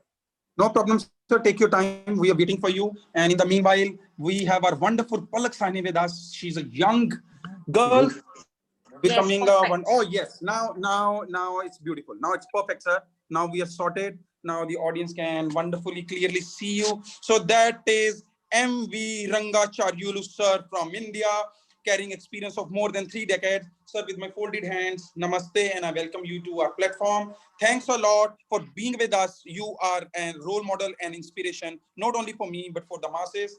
And thank you for accepting our invite and for being with us. We have Dr. Nancy Juneja with us and Mr. Shantanu Das. So let's have quickly a few words from Dr. Nancy and a formal introduction followed by Dr. Shantanu Das. Dr. Nancy Juneja. Indeed. So, sir, we welcome you at our esteemed platform. And I feel since the time I know you, you are such a most humble person I've come across with, wonderful knowledge and lifelong learning approach.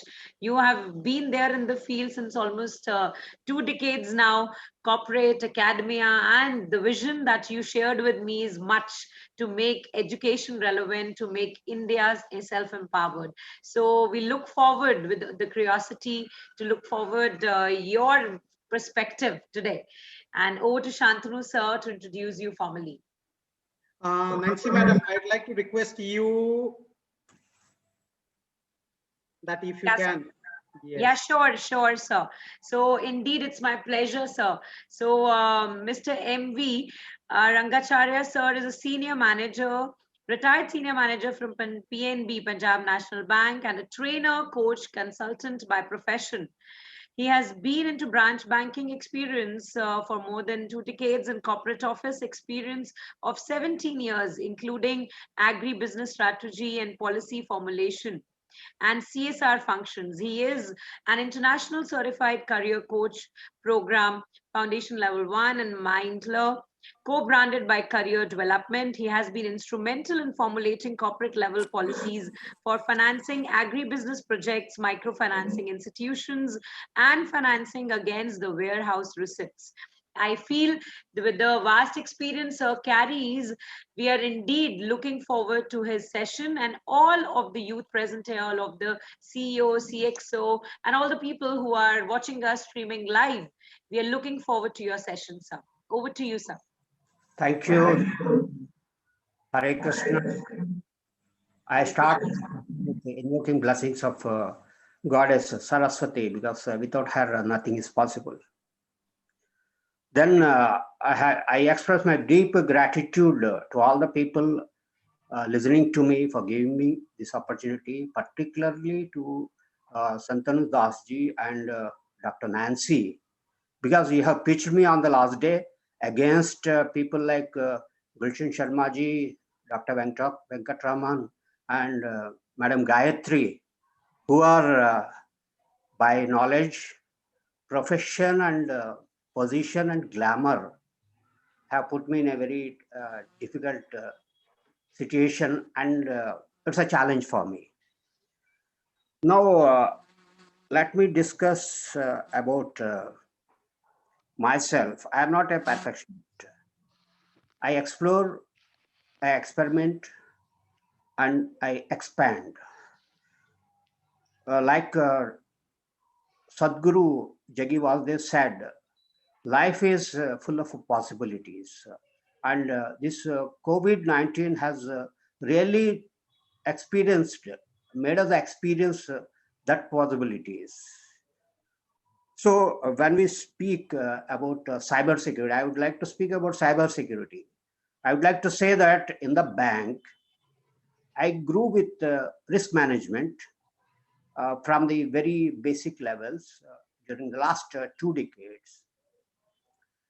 What I observed is that operational risk management is very, very critical in the organization because it involves people. Processes can be set down by organization. They can be developed and implemented by the organization, improved by the organization, but when the actual implementation comes, it is people who are handling it. So that is why operational risk management becomes very, very important. When we connect it to cyber security, it makes a lot of sense. If you look at the COVID-19 situation, it has made people do things which they do not normally do. Like COVID has made most of the reluctant people to get into online banking. I flagged 3 segments of the people. One is senior citizens who are not really interested in doing the online banking. Then housewives and students. Housewives, they may be having the knowledge, but they're hesitant to do the internet online banking. Then you have the other segment, the less privileged and the less educated people who do not know almost anything about the online banking systems. So what we see is that, we were attending one workshop for the sensitization of the people. They're all senior citizens and highly qualified and retired persons. So one gentleman, he's a very senior official who's retired. He said that they don't want to stand in the bank. They don't want to come to the bank and wait for longer hours. And their physical health do not permit them to frequently visit the bank. They'll be drawing lesser amounts, as minimal amounts. So after listening patiently to him, I suggested to him that this is the precise reason why they should opt for the internet banking. So then you look at the other segment, the most related persons. So when they were experiencing a lot of difficulties, so I suggested them for the going to the online banking. So I'll quote an example. You look at the metros, who are all driving the vehicles, expensive, luxurious vehicles in the metros.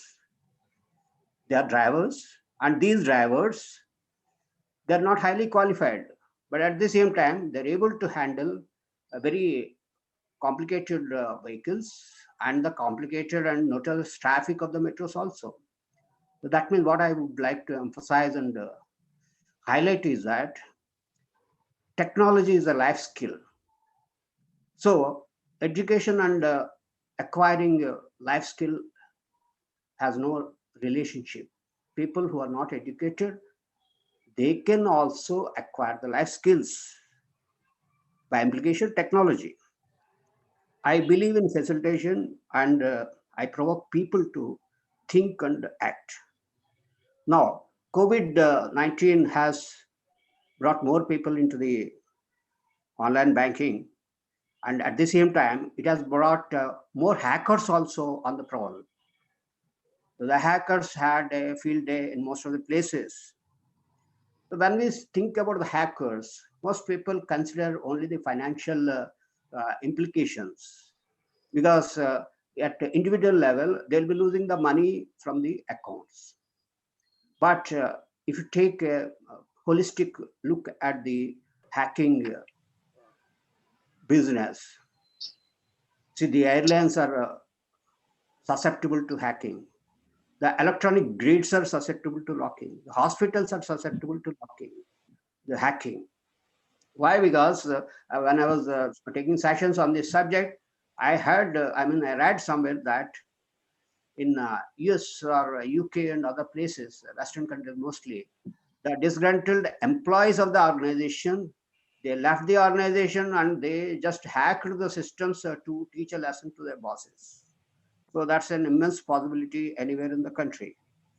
So risk management, when I speak about the risk management, because cybersecurity is directly connected to the risk management needs a compliance culture.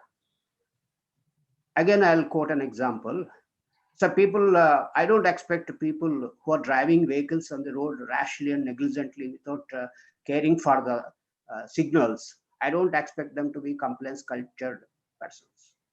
In the same way, the people who are not wearing helmets, I don't expect them to be compliance persons in terms of cybersecurity guidelines. So the risk is very high.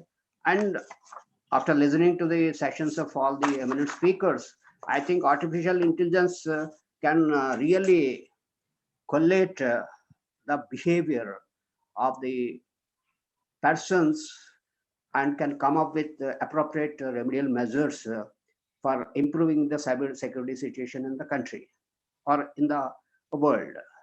So when we are speaking about the cyber security, I look at the people and people and people. The people in the government, the people in the institutions, and the people who are acting as clients at different outfits.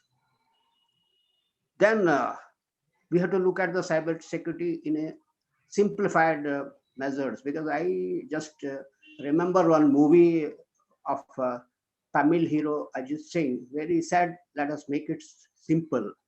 There's an excellent dialogue. For example, how do you keep the passwords? The people, they just go by keeping passwords from their close relations, house numbers, or something like that. I suggested them, you keep your ambition as your password. For example, you want to complete your MBA after 2 years, your password can be something like MBA Finance @2022. Maybe you have a secret crush. In that case, yes, old people like me can keep a password like Simi Garawal @2020, and youngsters can keep a password something like Aliabat @2021 or 2022. And I think the safe bet will be your neighbors.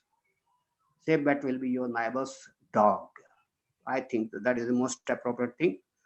Now, if you look at the cyber security, most of the people, they don't bother about what is written on the debit or credit cards.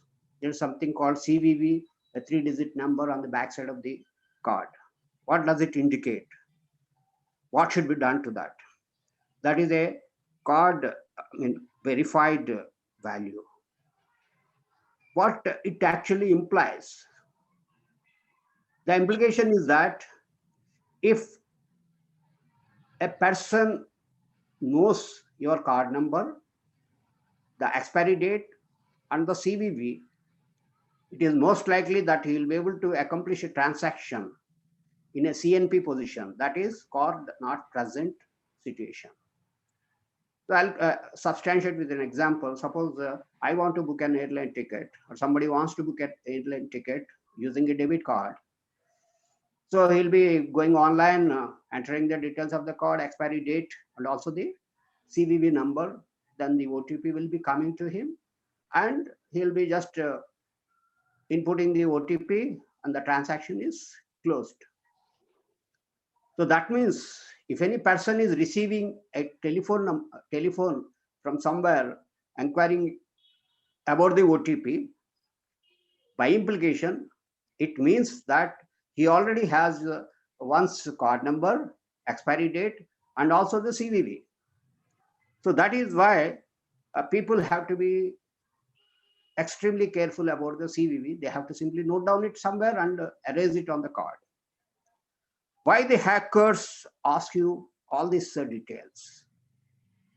Because the organizations, maybe it is a bank, maybe it is a hospital, or whatever it is, the organizations take appropriate security measures to take care of the servers. So the system will be robust, particularly in the financial sector. The system will be so robust that the hacker will not be able to enter into it directly from any other source. So the easy option for them would be to try getting the information from the clients so that they can enter into the system and take the money relating to that particular client. So then I observed that during the training process, I observed that most of the people are not aware even what is a secured and unsecured site, what is the implication of HTTPS. What happens is that the people, when they're logging into, they will be logging into fraudulent sites, they'll be parting with all their information, and they'll be losing the money even without knowing it. Like that, the password strength. Why the password strength should be very high? Because I found many educated people also, they don't go for strong passwords. But I can tell you, for every single digit you are using as a password, the internal permutation combinations will be so high that the hacker will not be able to log into the system within the time frame the websites allow you to put in the password. So that is why the people should always have a very fair strength of passwords. Then I observed that even in the organizations like banks, the people were not previously. Now, of course, the situation has improved. The people are not even aware what is a virtual keyboard. Now, you must understand, people should understand that if you're not using a virtual keyboard and if you're using a physical keyboard, you're virtually passing on the information relating to your passwords on a platter to the hacker. That is because the software to extract the passwords is very small, minute program, and it can be installed in any of the systems, even privately owned by the people. As one of our chief information security officer used to say, the cyber security of an organization is as strong as the weak link in the organization in terms of cyber security. And why this happens? Number one is a lack of knowledge. And number two, of course, is lack of appreciation. So lack of knowledge, I can say the housewives and the senior citizens, they may be not having enough of knowledge about the cyber security. But the youngsters who are really having a fair amount of idea about the cyber security, they do not appreciate it, and they take the risks, and sometimes they become the victim. And then the third important aspect is policy lethargy at the organization level. Maybe not exactly in India. Of course, India also needs to spruce up its policies. Not only in India, in most of the African and other underdeveloped or developing countries, the governments have to take faster initiatives because the COVID-19 is throwing a big challenge to the governments. They have to take faster initiatives in a mission mode to educate the people about the implications of the cyber security. And what happens is that technology is a double-edged weapon. Technology is a double-edged weapon. The weapon is already there in the open and in the market. If people are not using it, somebody else will use it, and that somebody else is a hacker, and when he is using it against you. That is why it is very important that one should understand the technology and starting using it. Otherwise, the weapon can be used against you. If you are keeping a weapon in a house, but don't know how to use it, somebody can use and fire at you with your own weapon. So I feel that government should undertake in mission mode the immediate cyber security awareness campaigns across the globe, so that people will become aware, and it has to be emphasized that it should be taken to the last mile customer, last mile client, because for every person it will be loss at the individual level. So then institutions, so the institutions, in most of the institutions, the programs and the products are put in place, but the implementation part, so that leaves a lot of gaps. So institutions have to take upon themselves that their employees in the first instance and their clients subsequently or simultaneously should be trained and made aware about the cyber security implications. Then there is another important, very important role for the public. The public have to ask the institutions and the government about the cyber security norms. They have to constantly update themselves and update their neighbors also about the cybersecurity implications, and that way the hackers will be discouraged to undertake these activities. Then what can I do? I'll come to the end of the session. What I say is that I find an analogy between COVID-19 and the cybersecurity. Like COVID is not going to come into your house unless you are inviting it. The hacker cannot come to you unless you are again inviting him by providing the information, sensitive information. Like I find that most of the people, they keep their date of birth on the Facebook. That is a very dangerous kind of thing, because from there the information can be extracted, and it can be manipulated to reach your PAN card, then again reach your mobile operator to get the mobile number changed, and in the process one may be losing very heavily because he'll not be getting any information about the transactions being done in the accounts.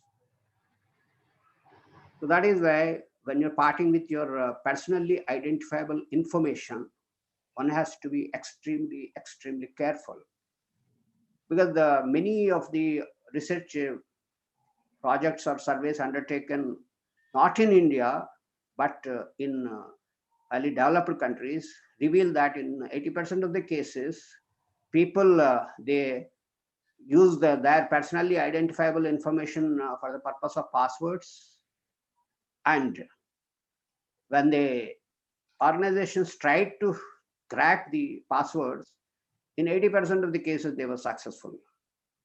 What I say is that Corona and your cyber security are on the same page. Unless you invite them, they're not going to come to you. But you invite them, the consequences can be very disastrous.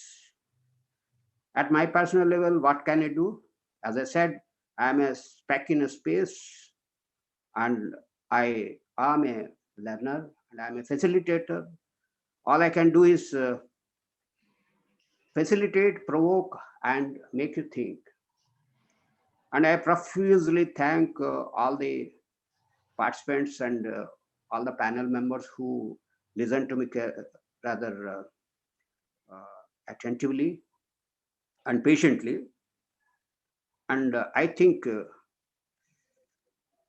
I have created some awareness about the cyber security. And I thank you, and with the thanks, I welcome you for any questions. Thank you so much. Hare Krishna. Thank you, Sri M.B. Rangacharyaluji, for sparing your kind time And because as we know, and you have really collected the important note that cyber security, which is need of the hour, because we are so much into online things, either mobile banking, Zomato or Swiggy or anything you take it, there is nothing which is not been touched by internet. Yesterday, I do remember Dipanshu, how he has clearly mentioned how white hat hackers and black hat hackers, and you won't believe that from that wonder kid, I felt that no, after this lockdown gets over, I'll get a training from him. I also want to join his band of hackers to really understand and to be legal hackers to understand how we can save many people. In a minute, he just either my email ID, Nancy Madam's mobile, and what all people can do without getting even the password and OTPs. Really, I thank you to take up such an important note that many people lose money, either it may be 10 rupees or 50 or 1,000 or lakhs rupees in the note of, the moment we open a mail, suddenly we see you have won this much lottery. I sometimes scratch my head. Do I really own where I have played the game? Then immediately, because of experts like you, immediately I get cautioned, and then I don't open that mail and leave it, because those kind of mails will trigger you to share all your bank details and you are gone. Now I know that these things really I appreciate wholeheartedly on behalf of Seshasdripuram Educational Trust, 90-year-old organization, Seshasdripuram First Grade College, North Bangalore Science Forum, MentorX Global, RevUp, Hover Robotics, Hoverboats India, Indian Institute of Science Alumni Association, Karnataka Science and Technology Academy, and Research Foundation of India, New Delhi. Thank you wholeheartedly for the third international conference, Confluence of Technology, Cyber Security, Quantum Mechanics, AI, Humanoids, and all from last 3 days. And you have given the finishing touch to it with the awareness of cyber security. Wholeheartedly, I thank you, sir. Thank you, sir. Thank you so much. Wow, Thank wow, you, wow. sir. Thank you, Dr. M.V. Rangacharyalu, sir. It's been Not a doctor. I'm a plant doctor, not the doctor. no problem, sir. Soon the way you are sharing your expertise, the soon I think one of the universities is going to confer a honorary doctorate on you, the kind of expertise you possess. So soon, next time I'm hopeful we are going to invite you as a doctor, and we are blessed that you spared your valuable time, precious time, and you came with us and shared such deep insights. We are indeed blessed, sir. Thank you with my folded hands. I'm indeed grateful to you. Indeed privileged to host you, and sir, many more opportunities are coming. We are looking forward towards a long-term bond with you. We will keep lining up the opportunities, and we would love to have you as our eminent speaker. Thank you. The credit goes to Dr. Nancy, ma'am. Dr. Nancy, let's have your closing words, please. Always welcome, sir. This is indeed, a tribe of educationists, empowered people, academicians coming together for a sole purpose for youth empowerment and creating ripples of change and creating a wonderful world together. So you are a part of our wonderful journey, and you're always there for us. We are there for you. Anything we're connected for long. Okay, Thank you so much for your great insights today. Hare Krishna. Over to you, Shantanu sir, as we are excited to welcome our child prodigy of day 3, setting example and benchmark as we are approaching towards concluding of day 3. I request you to, first share upon her and then probably the words from us. I welcome Miss Palak Sahani. They from India, Miss Palak, a grade 12 student Am I audible? at the Heritage. Yeah. Screen. Palak, can you kindly unmute yourself? Wow, I'm so happy to see Palak. Palak, namaste. Namaste. Palak, I taught you how to do namaste. Namaste like this. Namaste. Yes, that's my girl. Wonderful, Palak. So happy to see you. We feel proud when our young prodigies, they come up on a platforms, the enabling platform created by us, and then whereby you come as a keynote speaker and you share your intellect, the knowledge you possess. You become the inspiration and the role model for the youth, and that is one, you are the one among them. And I'm super, super, super proud at you, Palak.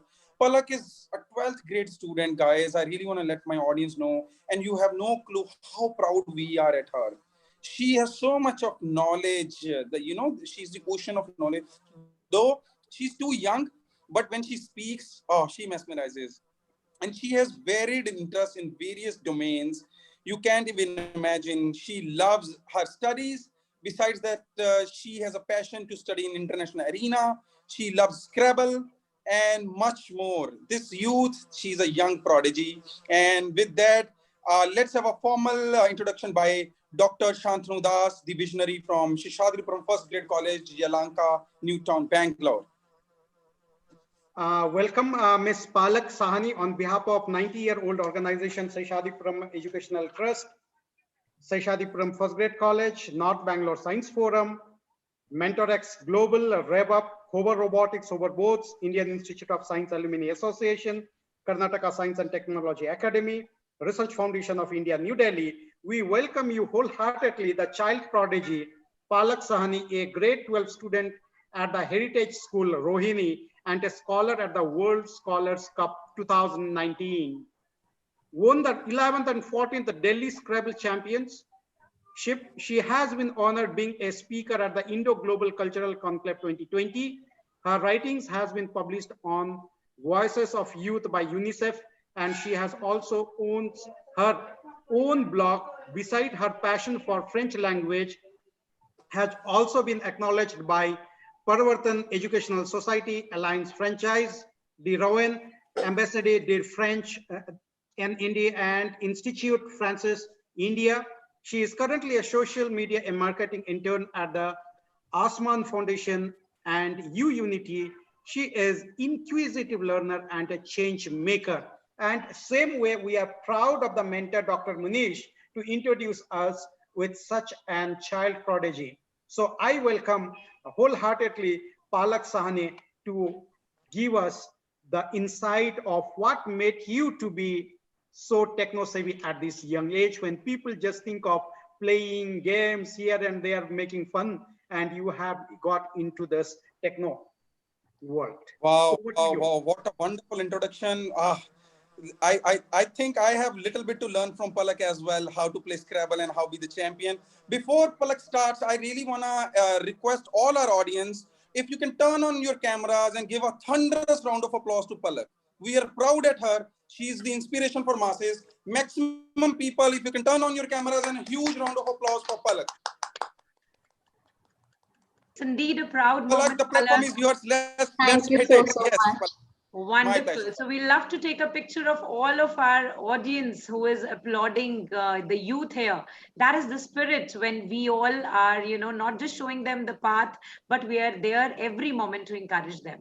And thank you so much, Palak Sahani. To welcome you here is esteemed and honor for me. And I feel since the time I know you, probably from the child to the time you have turned out to a beautiful teen, you've been such a sweet girl, a beauty with brains. I'll say gone are the times when we say, jack of all trades, master of none. It's vice versa now. It is like master of all. So presenting Palak Sahani, who is not just a social activist, blogger, a scholar, but a person with a humble heart who has a vision to make it big. She's doing every bit to make her students' portfolio better than anybody else. She's there with a competitive spirit for the entire youth. And so glad to see her at this team stage. Earlier, she's been into Indo-Global stage at Independence Day and representing India among 65 countries. And today, she made us proud again as she is sharing her perspective on evolving technologies in 21st century. So over to you, Palak, and more power to you. First of all, greetings to all. It is an honor to be a part of the 3rd International Conference presented by Team MentorX Global in association with Seshasdripuram First Grade College. First of all, I would like to thank the entire management for acknowledging my presence on this prestigious event and welcoming me to put forth my views on the evolving technology. I would also like to thank all the speakers present here who have beautifully shared their expertise over these 3 days and provided us in-depth knowledge about technology. This has surely made us realize how life today cannot be lived without technology. So I was sitting the other day on my study table and something suddenly struck my head. I started wondering how things would have been if I did not have my phone in hand, my desktop in front of me, my television in my room, and all other gadgets around me that have become a part of my daily routine. I would simply have not been able to communicate with my friends, would have to wait for long hours for my dad to come home from office so that I can talk to him. I wouldn't have the provision of transport, goods, and machines. Meaning of every complex word would have to be searched for in the dictionary. I would have to use paper maps to reach from one corner of the world to another. And guess what? All of us during this time of COVID-19 would not have been able to present here attending this conference. Well, all of this seems to be so complicated, but this was the actual lifestyle of people who lived in 16th and 17th century. Now I would request you all to allow me to share my screen. Yeah, you can do that.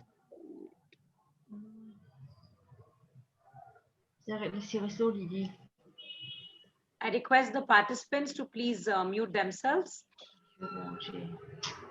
Please go ahead,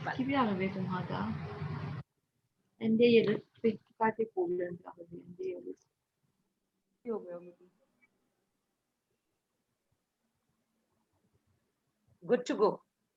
Yeah, just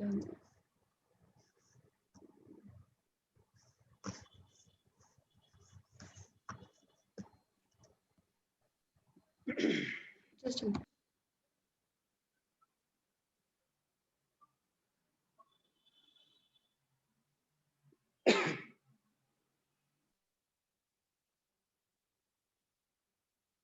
Unmute yourself, Palak.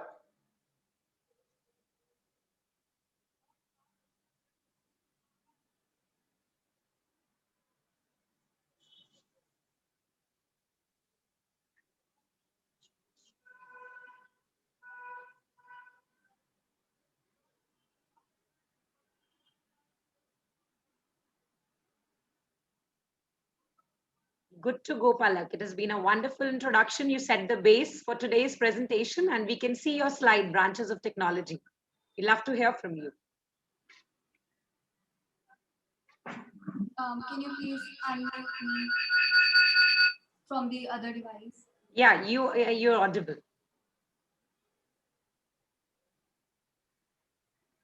Can you please unmute me from the another device? You can do that yourself.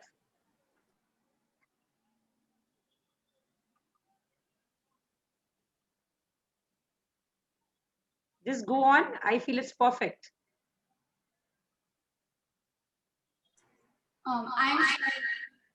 If you've logged in from the two devices. The other screen. I have two devices logged in. Yeah, so you can unmute yourself. Okay.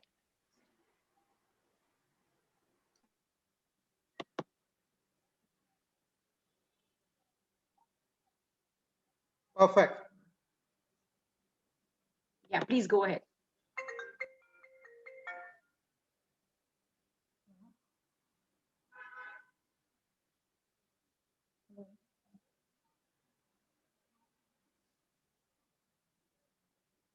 All good, Palak.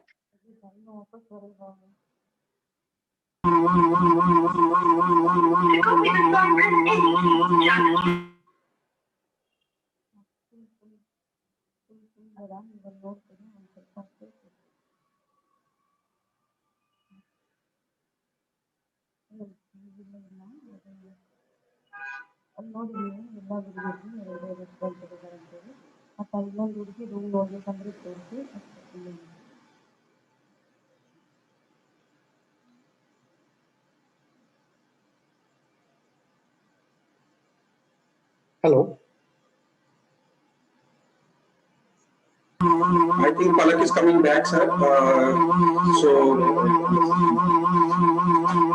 Sabka internet, Santanu sir? Yes. I think Airtel is experiencing some internet glitch. systems, all systems logged out suddenly. I was sitting on 4 systems, all logged out. Maybe I think she would have experiencing some internal problems, so she will come back. And we are really pleased the kind of wonderful human being she is, and the knowledge she's sharing. And yes, and I really want, in the meanwhile, I really want to update our audience that after Palak, we have wonderful Mr. Sameer Garg from Billionaires. He would be quickly sharing his thought process in just 15 minutes. He's a very, very wonderful human being, and you won't even believe what he's doing. He is running an organization that is empowering people with special needs. You know, so I hold him even more high. He is providing an ecosystem for specially abled people, for the disabled community, and he's doing so much for them with the assistive devices that he himself will share in another, say, 10 minutes after Palak. And after that, we will be inaugurating our Center of Excellence, MentorX Center of Excellence over Robotics with Seshasdripuram First Grade College, Yalan Khan Newton, Bangalore, and followed by the valedictory session and the honoring ceremony of all our 22 speakers. Palak, are you there?